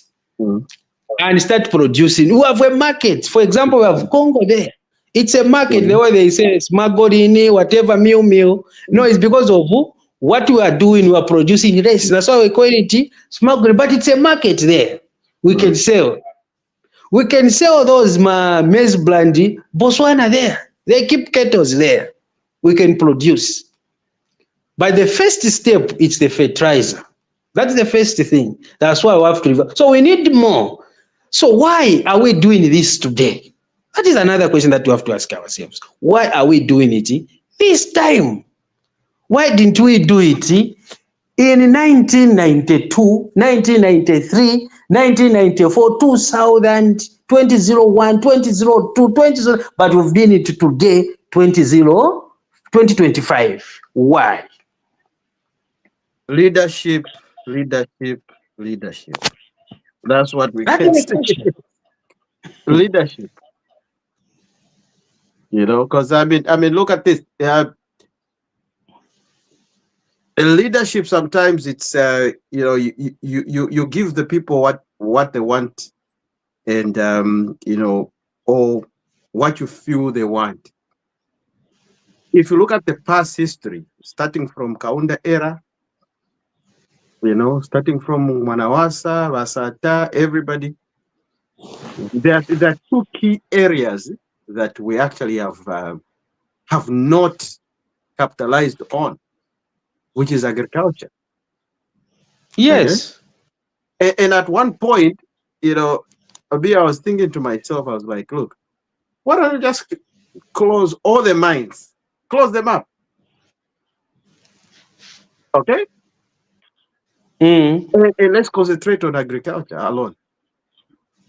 Because an example, a classic example, China became what China is, which is one of the second largest economies in the world. Because of it was only agriculture. Exactly. Ni rice fyo balima ku China. And as we're speaking right now, China has over 1,000 varieties of rice. Can you imagine? So, more agriculture mulia, omo bapangire endarama. And then now, the biggest economy in the world. They're able to control. But they want to trump up to control the world. Okay? Now, us, we're just here as private, we're nothing. Okay? But how can we be self-sustaining so that people shouldn't come to Zambia and tell us what to do? We need to capitalize Bally agriculture in nitrogen chemicals. It's a good move because one, you can imagine $6.8 million being invested in putting in new modern day machinery, and this is a trend now. You can imagine even Kawe textiles is happening again there. So yes, it's happening. That's why I said that. I don't know. I don't know the problem that as we have. I don't know. Honestly speaking, in this era, can we get in these jeans trousers from China or from somewhere else? But we have Mulongo's textile. Even the simple Tenge is coming from somewhere. But we have the industry there is just rotting until now. Why? So now when we say we are behind by 25 years, we are still behind. That's why now we are starting putting things in order.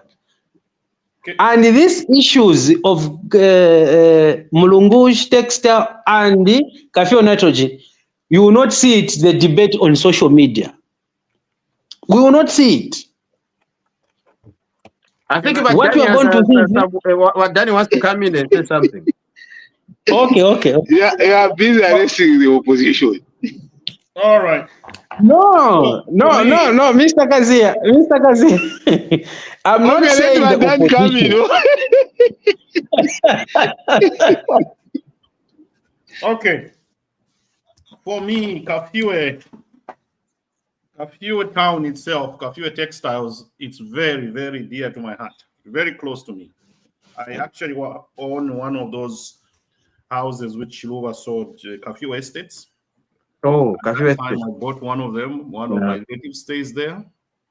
And I go to Kafue anytime. I've not been there for some time, but I know Kafue. I know people that are actually driving this project, engineers and management there right now as we speak. Now, my main but then is Kafue nitrogen, not textiles. Not textiles, sorry, nitrogen chemicals, sorry. Yeah, chemicals of Zambia. Because you confused me with the textiles. Nitrogen chemicals of Zambia. So the thing is, this is a very, very good thing. Now, I know people that are there who are working there, they are employees there, we've been talking, friends from Yunza, they are engineers. The main problem that used to be there, there were three main problems. Okay, first of all, there was, of course, the equipment was old, and it could not just be, what can I say? The equipment was so old that it just needed to be scrapped, taken out. But we kept on trying to work with that old equipment. Efficiency was not there. It just needed, that was too old. Kaunda built those days, and now that equipment is no longer, couldn't function. So what we needed was basically to start from scratch. Okay? Now, that was a problem. Equipment was so old. Two, we had very serious financial and operational problems, mismanagement of the little that Kafue fertilizer plant was doing. There was a lot of mismanagement in terms of financial prudence and just operational way of doing it. The little money that was coming in was not reinvested. So it was just whatever. But now this is what has happened, and I'm telling you this from first-hand information of someone who is there on the ground, very excited guy. The plant that Kafue is going to be built now, first of all, they injected the money. The money hasn't just been injected this year, by the way. The money has been coming in from, even during the PF, they solicited for some money. They came in, again, financial mismanagement, and then nothing took place. Operational. A little bit of money came. Now, the money that had come at first was for, first of all, you have to acquire new equipment. When you acquire it, that's phase one. Phase two, you build the plant. Okay? Now, because of our mismanagement of stuff, sometimes they used to buy this equipment and this phase two would fail. No money to do what? To actually build. But this time around, the government of Zambia has acquired money first. They acquired money towards the end of 2021 to buy equipment. And now they've acquired the second grant, whatever they call it, money. Let's just use money to now build. Now it's going to be reality. The equipment is there and they're going to build it and it's going to work. Now, the good thing about this gentleman here and the people listening, this plant is what is going to be called a fertilizer production plant, which produces what is known as blended type of fertilizer. I don't know whether people know that. What does it mean?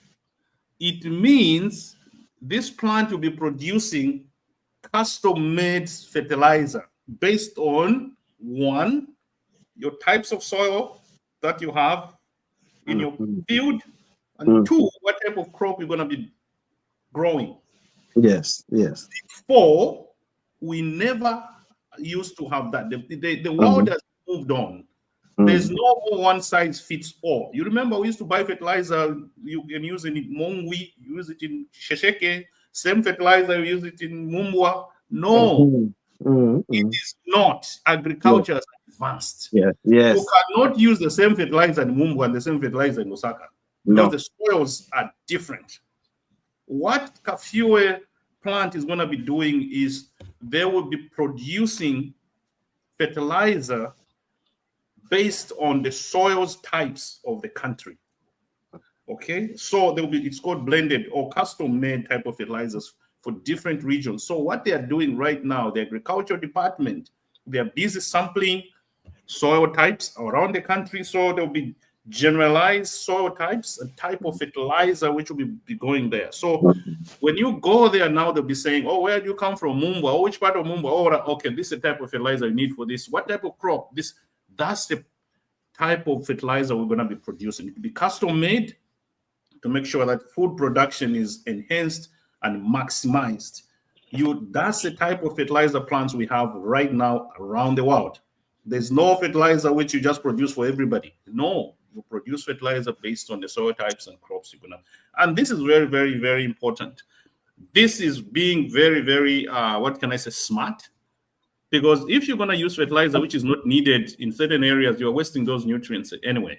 If the nutrients are already there, why should you supplement your soils with that type of what? So this is huge. This is good thing in the field of agriculture, soil sciences. Very, very good for the government to do that. Zambia uses about 10 to 11 metric tons of fertilizer, or top dressing and what per year, per season, whatever. But imagine this plant. I know people have read this in the newspapers already. When it's fully fledged, when it starts working fully, it will be producing about 400 metric tons of fertilizer per day. What does that mean? It means within few months, we'll be able to produce enough fertilizer for ourselves as a country, and we'll be able to have enough fertilizer to even export. This is the good thing about what is coming. This is huge, and this is good for our country. And if you ask people in the Ministry of Agriculture, or they will tell you this is a good thing. Kaunda had started this type of blended production of products in agriculture. For example, he built Mount Makuru. Mount Makuru produces blended type of seeds for our different parts of our country. That was Kaunda initiative, 1964, a long time ago. But we lagged behind as a country, but now we are getting back on our feet. This is a huge, huge thing. In my view, I think we are going in the right direction in terms of agriculture production of our crops, and be self-reliant in our country. Kudos to the government. That's all I can say. Thank you. Hello. Yeah, I'd like to hear Wakazia, what you got to say. I just don't think the money is enough that we've been put in there. I have seen, I've been to Kafue nitrogen chemicals. My wife comes from there. She's lived her life in Kafue estates. So I know about that plant very well. And I know that there has been money that has been put into that. But if the money is $6 million, it's just a drop in the ocean. It may not be. I'm telling you, when you go at Kafue, I would love it to actually, first of all, I would love it to succeed. But I do not think that the money that has been allocated is enough. We need actually to move and probably, hello? Chanda. Do you want me to sending you a document? Do you want me to continue? Let me send it to you.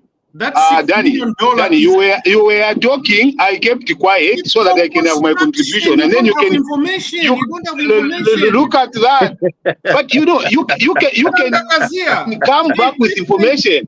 But Danny, you are asking about my opinion, and can you listen? Can you stop being rude? I don't think. Yes, you can correct me once I've said. You can come in and say, okay, this is why I'm wrong. But you just come in there and interrupt and say, no, what? It doesn't make sense. No, but it's important. Yes, you may not agree with me, and you can come back and say, okay, from what you've said, this is what I think. This is what the conversation is about. No, Makazia, go ahead. Don't worry too much. Go ahead. This is getting too much. Why do you want to do that? Just go ahead. And that's why you lose the thought process of somebody. It's because you want to interject. You have information, you've brought out something, but I'm saying this is my observation. Having been there, having inspected those areas, having been in there, Now, what if what I'm going to say comes and happens in future? What are you going to do? Okay. Because what I'm saying is that in India, that this is it's a good case to plan like that. It's very good to get cafe. If we can get cafe nitrogen chemicals back on board, it is huge. What has happened is that we have gotten the private sector that is producing when we should have been focusing on cafe nitrogen chemicals. For me, it's huge getting that thing going on. And I'm happy if it can work out. But from the financing point of view, when I look at the $6 million and say, okay, do we going to have more money pumped in it? If the answer is yes, we're going to have more money, maybe this is the first phase of the financing, well and good. But if this is saying, okay, we have this 6.5 million and then we are done, we're going to get things done, no. So that is what my point is. I don't want it to be partially financed. I want it to be fully financed. That's my comment, Danny, before you come to jump in and say what you have to say. Now you can correct me if I'm wrong. I want to correct you now. Here are the facts. This is for a contractor to build, to put the equipment together now. Yes. That's it. This is the equipment. The equipment was bought in 2020. There was already 600 and here I've got facts. 684. Already, the equipment, the expensive equipment was bought to start from the scratch. This is for a contractor to put the equipment together now. That's the 6 million you are hearing. It's phase 2 now. The equipment, which was the most expensive part, was already funded, done, dusted. Okay? This is phase 2 now to put them. Now you see things going up now. Contractor, $6 million. Because I have seen multiple times that cafe nitrogen chemicals has been financed by previous governments. Yeah, but there hasn't been financing. I have said.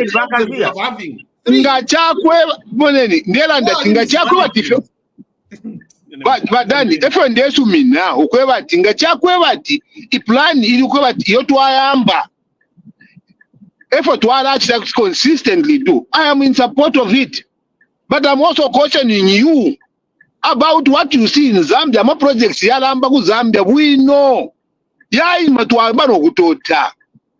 It's not always results in Zambia. Trust me what I'm telling you. Okay.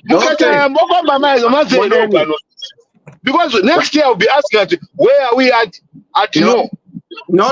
Moneni. There are two different things here. No, I'm wrong. I apologize. I'm wrong. I take back my comments. No, we're not saying you're wrong or whatever. You're right. But here's what it is.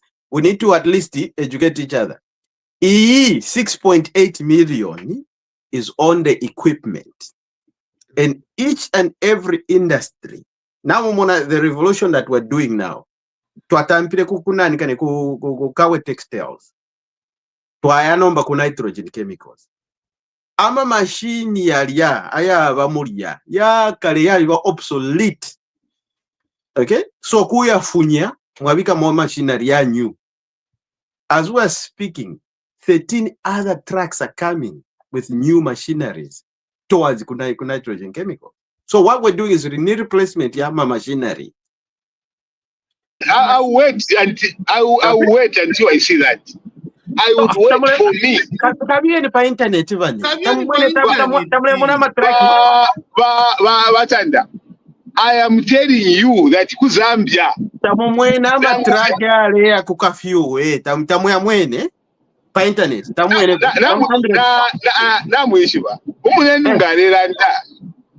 You hear him from his submission, not from your perspective.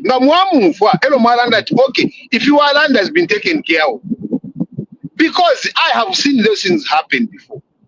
So when I tell you, let us be honest. When I say which year? Let's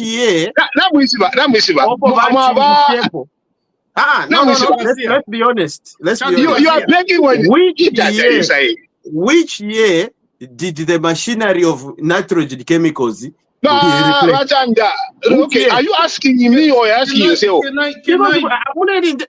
Mulandi. If interference tickets. Let me just put it clear here. And you see, put it clear here. Let me put it clear. Since 1981, nothing has been done. And allow me, and you should allow me to submit, please. Yes. You are going to put.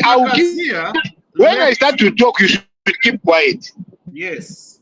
Chandakazia left government 2021. Okay, 2022, 2021. Okay. This project in Kafue started when Chandakazia left. 2021. CDC, IDC, whatever they call it, IDC, industrial development. They pumped in money when the new government came in. That's when they said we want Kafue tax. They pumped in the first big sum 2021 after PF had left. Okay, this is the second phase. So this whole project we're talking about here. It was started 2021, go under IDC. December, November, somewhere there. It started then. That's when they pumped in a lot of money. They started in with 31, they said 31 million. Me have somebody who is working there right now, Jason. He's working there and he's one of the big boys there.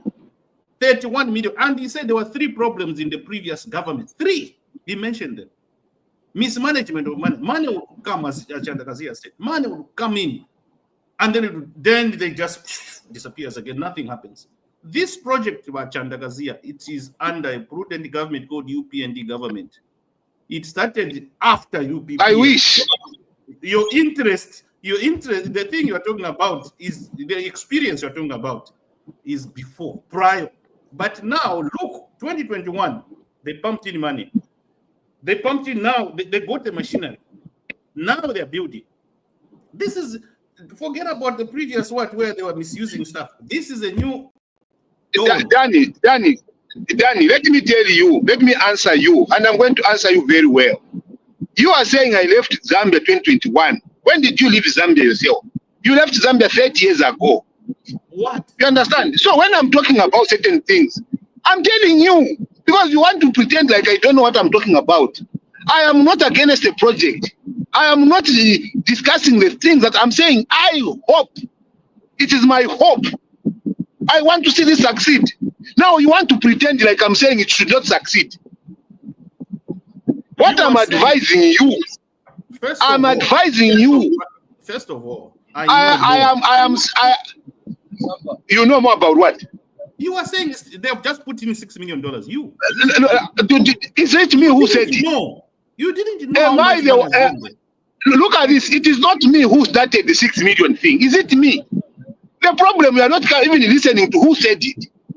It was Chanda who said it. It's not me. It's not me who talks about the 6 million. Yes, I said. And that's why I say, listen, people, listen. I said, if that is the only money that we are looking out for, is not enough. We need more. No. And then I answered you. I told you. Yatapokshana maenge internet yenu.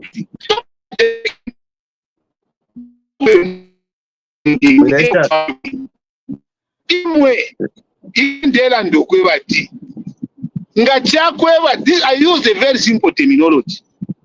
If this is the only one, it is not sufficient. But Danny jumped in and said, it is not.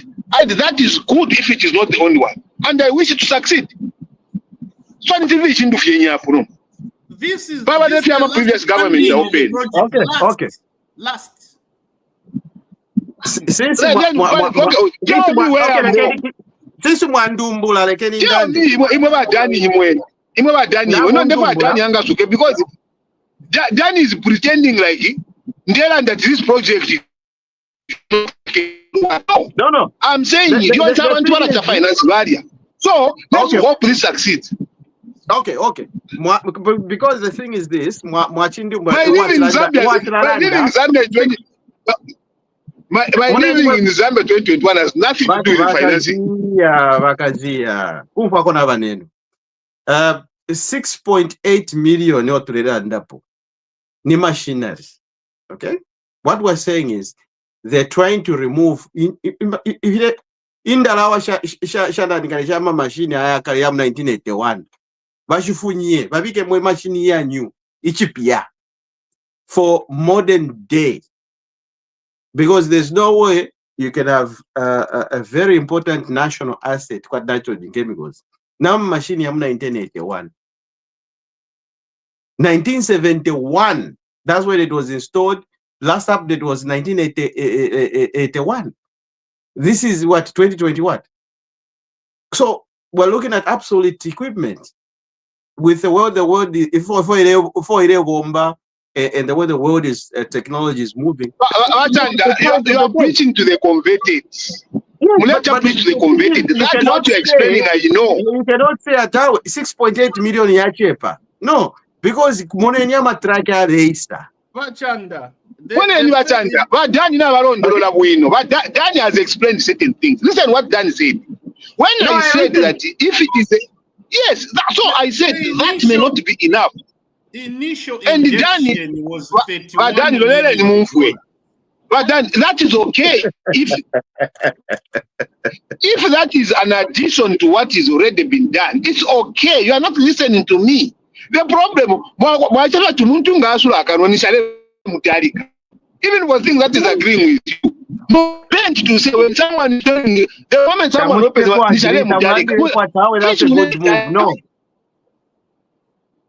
Now I think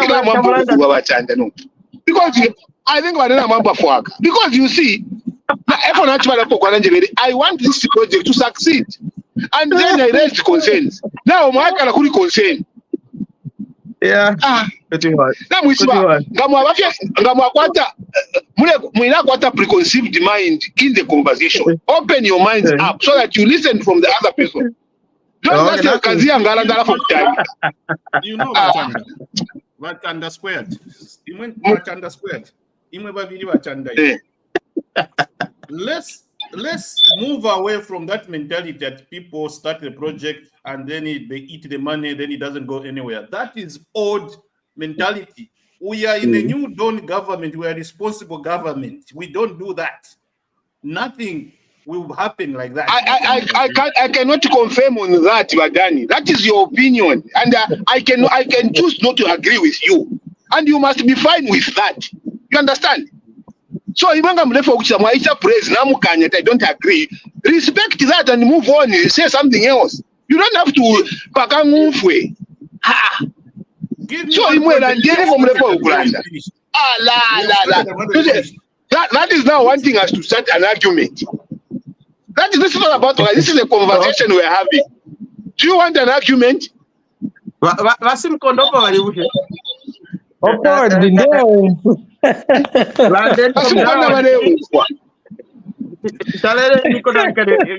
you put some water on the fire? Okay, thank you.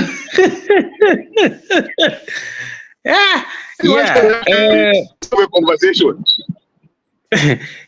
Yeah, or actually on this one, yeah, I've heard Vachanda Kazia what he is saying, and Vachanda. Yeah, I think we've started this discussion, and then now we have two views. The way we are viewing this issue, we are viewing at the different angle. So I think later on, for now, let it allow to see how the government will move with this. But it's a welcome move, recommended, and that's the way to go. So now, if it's fail, we have Vakazia, Vakesat, I was telling you, if it's work, you see Vakazia, our views is this and this and this and this. That is how we're going to move on. But Vakazia is trying to convince us so that we agree with what Vakazia is saying, and also us who are trying to convince Vakazia so that he agrees which is now bringing these issues. But this is a well move, and it's in good direction. So me, I was saying we are ready, especially when implementing this. But it's a congratulations to the new government, the new Dawn government, to do this, which is other previously. I think they didn't put this into consideration, as we busy singing to say we want to move into what, into agriculture. So if this one it was done by PF, also if it for to Atasha government, whether it was supposed to be done by the MMD, because the benefits, there will be no selection to say this one is from this side, this one is from this government, this political party. It's for the all Zambian. Actually, most of the politicians, so for us farmers, it's a welcome move. So the next, what I can say going forward to the next government that will come after UPND, I think we need to add more, not to neglect. Again, we go back the way it was neglected. Today, that's when now we are revamping, repairing. I think it's cheaper than buying a new one. So the government that comes, please, we have to look this to take care of these industries, and we need to add more, at least in each province now. That is what we want now. That is the development that we want.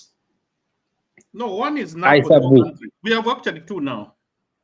Yes, we have two. Private, owned, almost 100% owned by private, but it will be enough to produce enough for local consumption as well as export.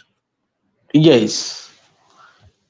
So the next one you need to have now, at least government, I think, to have at least district, especially these MPs. I think they have to put that into consideration. A farm block in each constituency. I think this one should be a policy. Each constituency, you need to produce something. Oh, that is another level of discussion. I don't want to comment. I think that farming in some constituencies.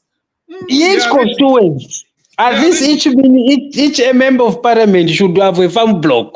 Some of them are allergic to farming in some of these constituencies. In fact, should be producing throughout the year. That's what we don't want to be complaining these issues of no meal, the price is what we don't want. They're good at complaining, but they don't even know how to plant a maize.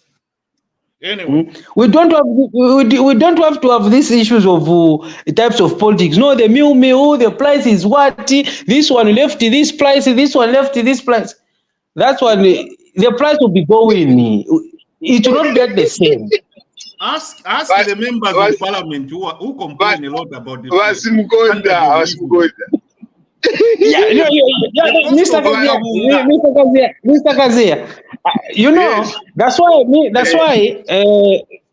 why when it comes to these issues of politics, what the campaign message that they are saying, I will come and reduce the price of meal. I will come and reduce the price of meal. No, it's not about reducing the price of. How are you going to reduce the price of meal when you are still getting the fertilizer from somewhere else? It's not possible. But another government will come. No, Vasimkonda, that is where the problem is. Now, and this is where we lose it as a country. We allow politicians to say that and get away with it. You understand? They come here and tell us that when we know that the fundamentals are not adding up.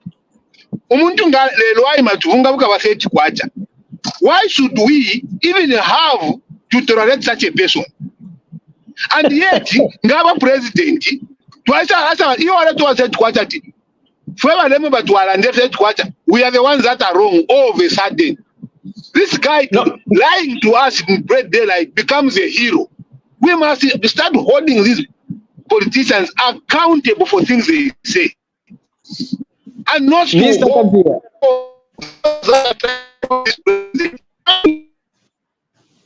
Mr. Kazia.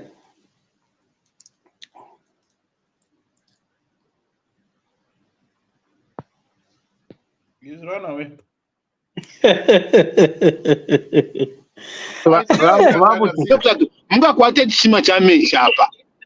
And then I am elected. Mr. Kazia. Hold me accountable. But never left for Kunjikata, then are the ones that all of a sudden become wrong. Hello? Yes, Mr. Kazia. Can you hear me? Yes, we can hear you. So, everything you have said is right. Yes, me, that's why, what I say that one, the problem with us, the voters. It's not you. For someone to come out there in that way, because they are able to, they know us. Yes. Yes. First of all, when someone comes and say, I want to reduce, these issues, it was there. No, the meal will be at 50 kwacha. Me, I started analyzing how this meal is going to be at 50 kwacha. That's the first thing that I was thinking. Okay, 50 kwacha. If we are still buying fertilizer at higher price, the meal will not come at 50 kwacha. So now, what this person is supposed to do is supposed to do this. For example, revamping nitrogen, kaffir nitrogen. That is in the right direction of reducing the price of what? Of meal. Because the fertilizer will be produced locally. That's the first thing. But then Church said that. So now it's us the Zambians who have the problem. We don't know what we want. So now these politicians, they take advantage of us. They take advantage of us. Look at this one, Basio. Then one that did. HH even said fertilizer about 250 kwacha. He was not mentioning, and he also went into a computation of why it should be at 250 kwacha. One of the things was obviously fertilizer production. Now the question is that you must not tell people that it will be 250 kwacha when you know it's unachievable even now. Nangu aisa panga fertilizer yesu. They kafika pa 250 kwacha because the inputs outweigh that kind of thinking. So why are we allowing ourselves, and why should we allow the leader to say that? And then when we want to hold him accountable, if we ever let if a leader makes a mistake, he must be able to be held accountable. And if he's magnanimous, apologizes, I'm sorry, I was blind to the economic fundamentals. This cannot be achieved. But not to start beating us, who I want to tell you now, we're Papo. And then what is for me, it's not even a politician. It's us, the elite, the educated. We are the ones that rush to go and defend the lies. To rationalize the lies that because he's a politician and in therefore I am DMO or therefore I am paying something, then I must be able to start praising them even for wrong things. We must stop that kind of behavior. If we stop it, our country is going to move forward. And even this is a good thing, by the way, Wachanda. If you want me to say it again, if we can produce our own fertilizer, obviously the cost is going to go down.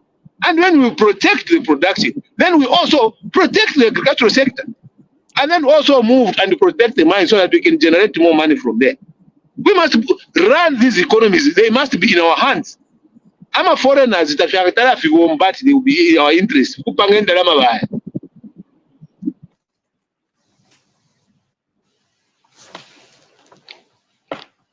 Beautiful. All right.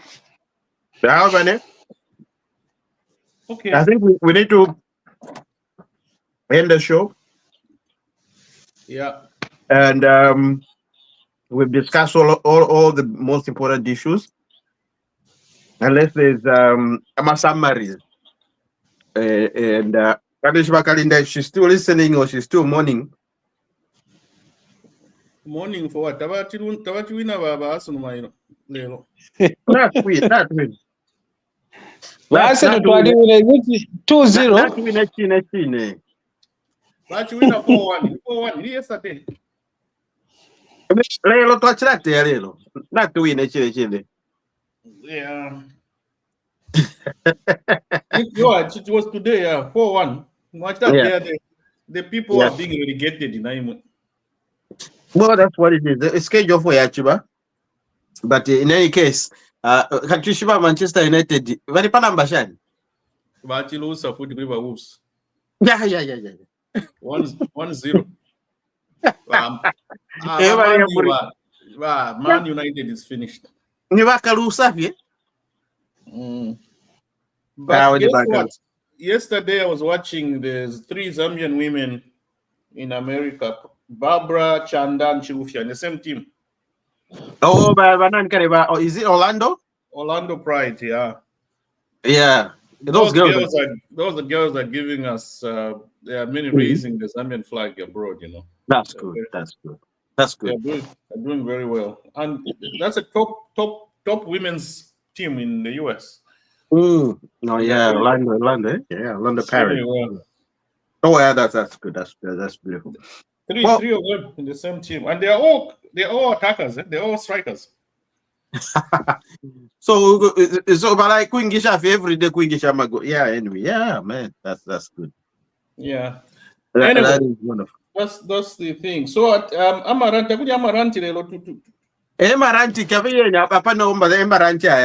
let's go on our rant section now. I don't know what your rant is for this week. Chandagazia. Let Chandagazia start today. Is rant. Chanda, you want to rant something about what's going on in our government, in our country? He's gone. He's not there. Anyway, yeah. Vasimukonda, what's your rant? Yeah, actually, I think what I can say, I think I missed. Should be the first topic on GBM. Yeah, like I said last week, I think there's something that we can learn, and what we've learned, especially on the issue of GBM.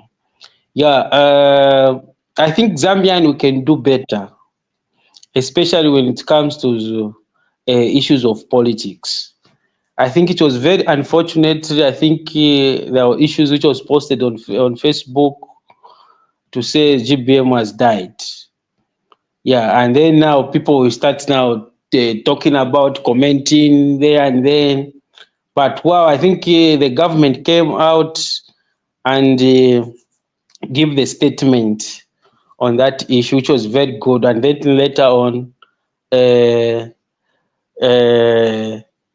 GBM was granted, it was pardoned on medical ground. So the one thing that I can say that the way people they used to talk about, especially when someone is incarcerated. So I don't know the perception that we have, especially when it comes to the president, because all the issues which was thrown on the president by to say, no, he has no art, he worked with this person, but he's not able to release him. I think the first thing that we have to know is that we have a constitution, and the president has no power just to wake up early in the morning to say, can you release this person? Even for the pardon, there are those procedures that are supposed to be followed before everything is supposed to be is not before the bail is the pardon is granted to someone. So I think the government, I think the when there was a press briefing for the Home Affairs Minister, I think he said when this process is started.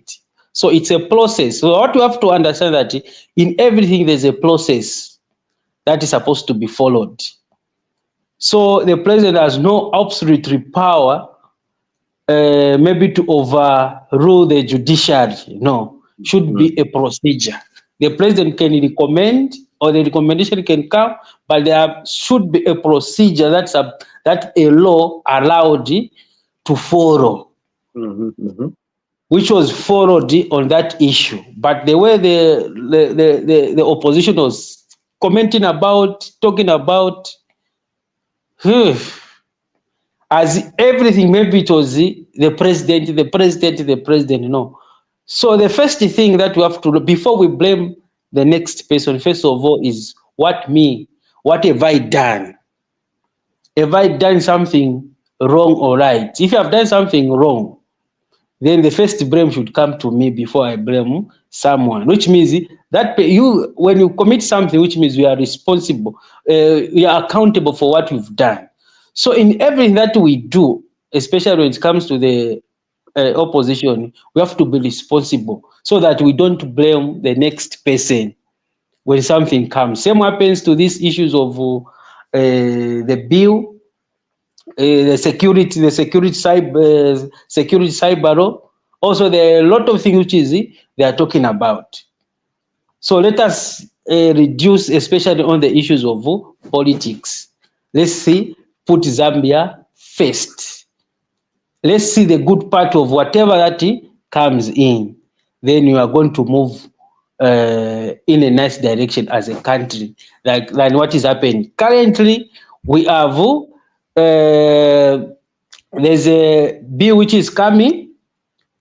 I don't know. Also, there are issues, especially there are politics also attached to that. No, there's this. No, it's same as Bill 10. So my question when I ask, if it's same as Bill 10, by Bill 10, it was brought by the previous government. Why are we not supporting today? The same thing which is a 2025 bill. So let's put something that we can, people they can learn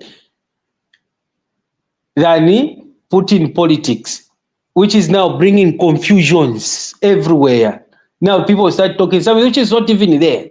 When this bill passes through the parliament, now to be centered in 2 law, that's when now people will be waking up now to start saying this and this. This is the time that we have to engage each other. What should we put in this? What should we remove? This is the opportunity that we have. There are politics there and there. I think that is what I can say. Yeah, Fantastic. I agree with you, Simukonda. I can just add on to what you just said and add on my own comments. It's true. As one thing I see in my country, Zambia, is that politicians take advantage of illiterate majority of voters who don't follow politics as such. We have on this forum, and in particular me and Chanda Kazia, we have very, very productive discussions almost every day.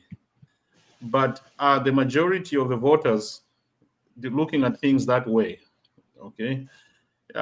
It's unfortunate that most of the people don't follow these things, and they don't realize that politicians are taking advantage of the populace. The majority of the people are taken for granted, because politicians now, when you look at all these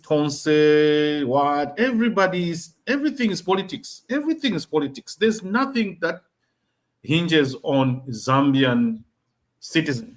Nothing. Yeah, so everybody that's in these political thing is just talking about them as politicians. Ask me when I come about me. There's nothing like, nobody mentions Zambians' interest at part. So it's very unfortunate, and majority of Zambians don't see it that way. They don't see it that all these politicians are coming there for their own selfish interest. That's it. So we need, as Chandagazia said, we need to be holding these people accountable. For example, they enacted Bill 10, and this thing is coming, as you have said, or more or less the same as Bill 10. And they're now against it. They say, but that's the thing that was in Bill 10. You said you brought it, now you're saying no.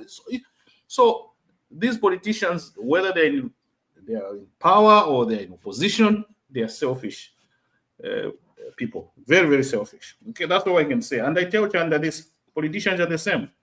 They are there to enrich themselves. They are there for their own selfish interests. There are very few of them that want to improve the welfare of the Zambians.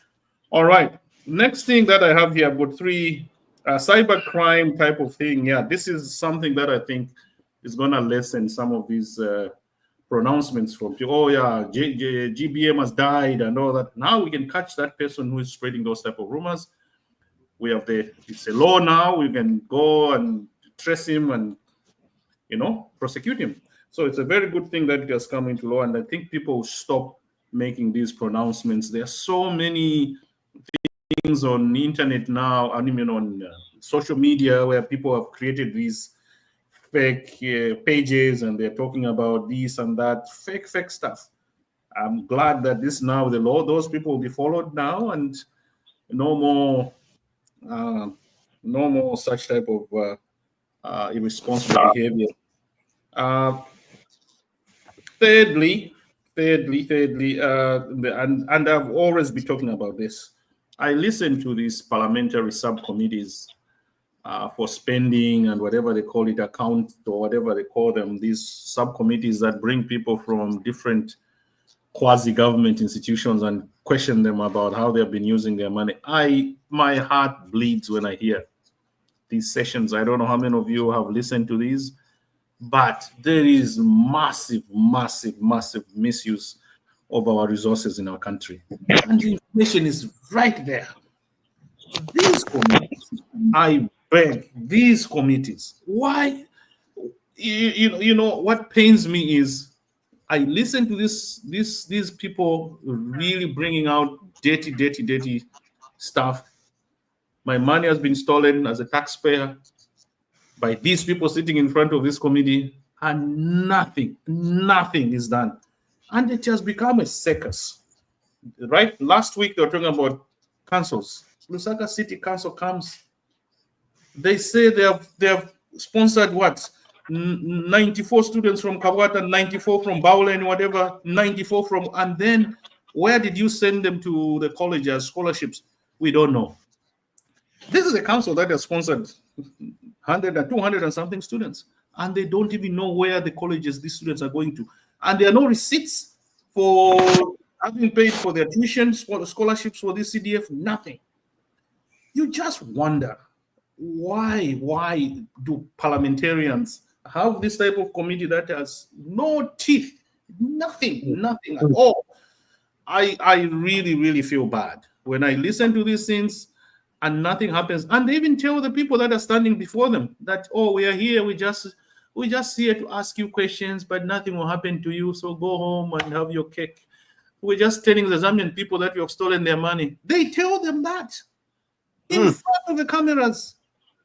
And wow. My heart bleeds when I hear that. No, before they go, they said, wow, we have no powers to prosecute you, but you've stolen $5 million, fine, go home. But it's not good. Please don't steal next year when you come in front of us. That's all. That's all they do.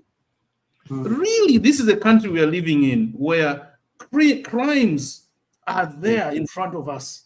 Crimes are being unveiled in front of our cameras, and these criminals are let free. Those subcommittees really do a good job, but they have no powers at all to prosecute those people. It really pains me. Why do we even have those subcommittees? Maybe Chanda can elaborate on those things, because he appeared before those when he was I can.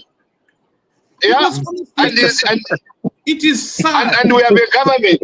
And imagine we have a government and those things are happening.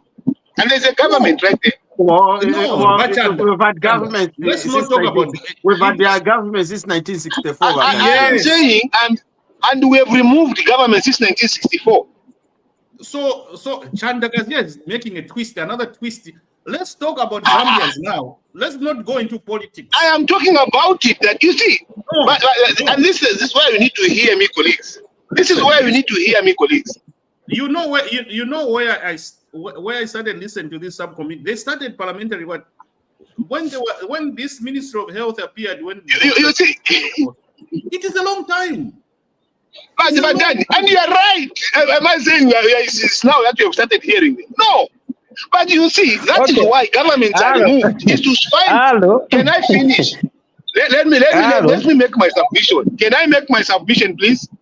Go ahead. Okay. See, this is why before Simkonda comes in. Basimkonda, wait for this him. is my floor. Let me finish. Basimkonda. This is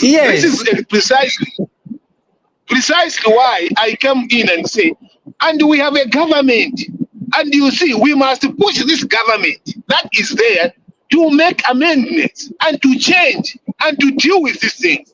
Not when people say, well, no, we must not preclude them from acting. We pay them for that, actually. We pay them to stop those things from happening.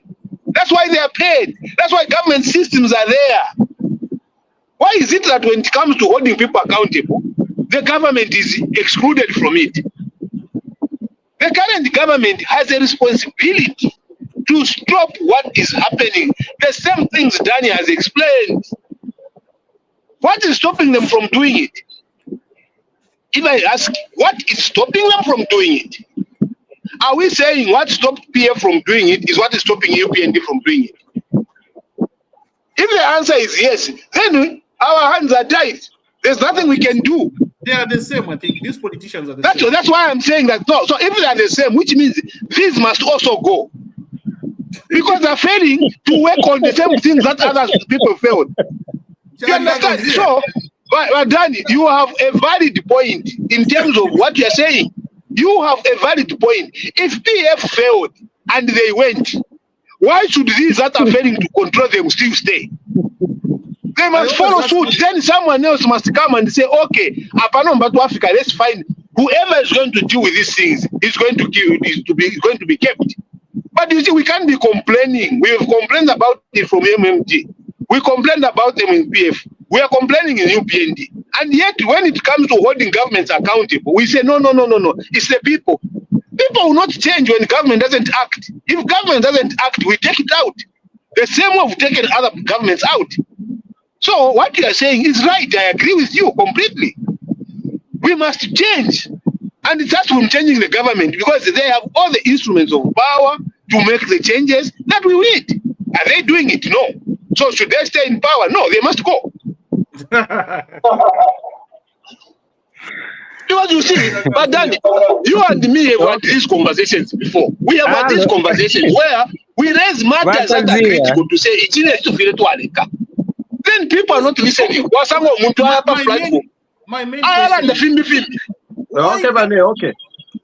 I think we need to wind up real quickly. We need to wind up real quickly. We okay. Yeah. If you can summarize. Two rounds. It should be round two. Oh, okay. No, but some granted. Then I think it's my time now to just summarize and we call it a day because. Okay, before the summary, there's just one request that I want to put across. Before the summary. What is that?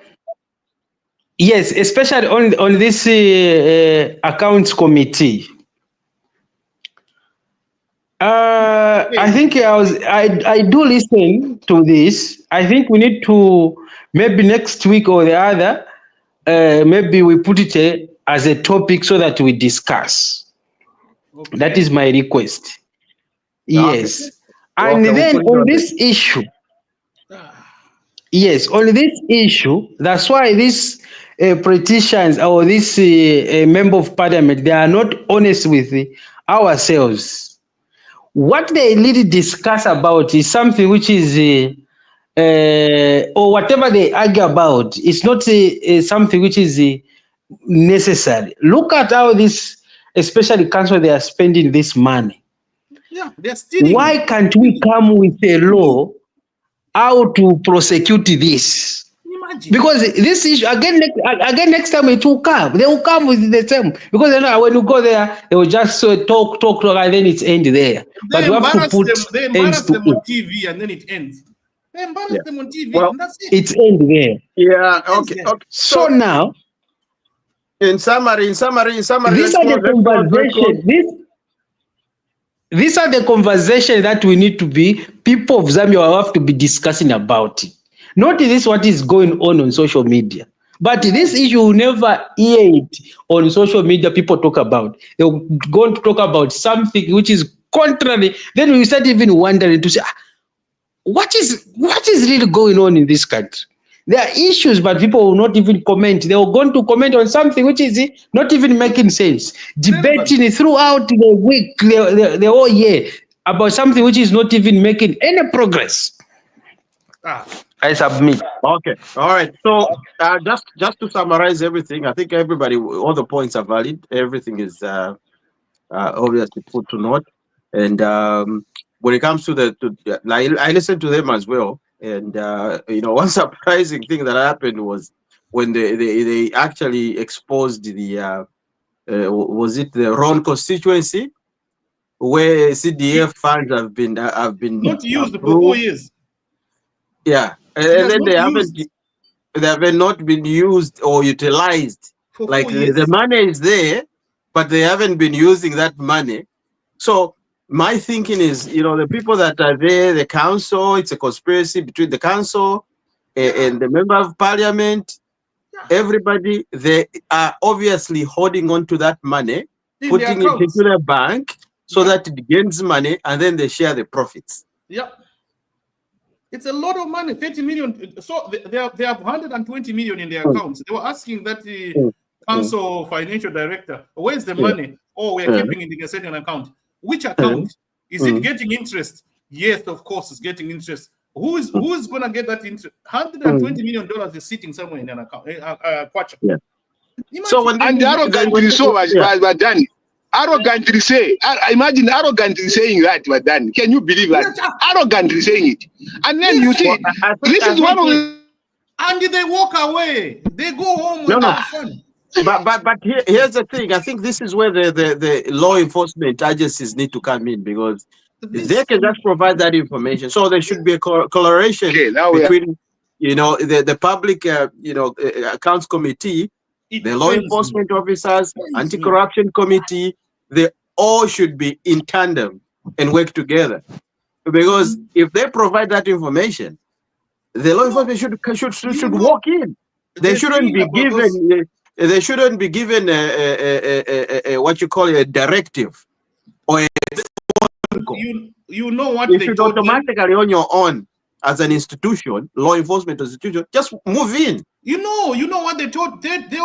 They tell them that here, whatever you say, you are protected. No one can arrest you. You can say whatever you want. That's what they tell them in the beginning.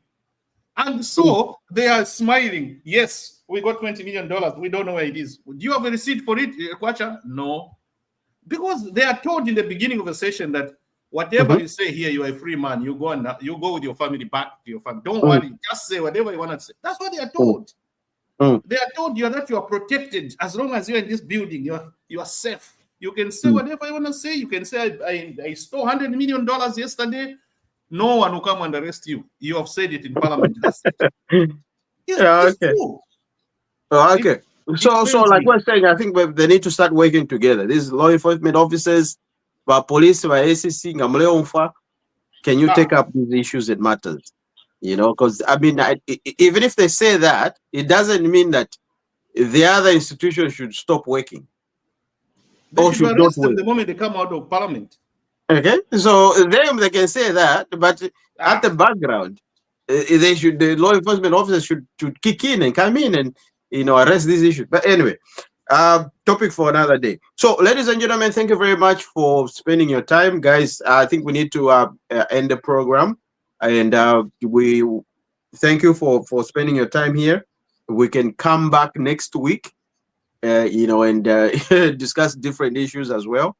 And otherwise, happy Easter to everybody. Hope everybody had a good, fantastic Easter with your families. It's important. And yeah, so I'm just going to warm up my turkey and have some chicken with my turkey with my son. And then I don't know what we're gonna do. Maybe we'll go to the park or something. Thank you, ladies and gentlemen. All right. Have a good day. Same to you. Bye-bye. Yeah. Thank you. Bye-bye.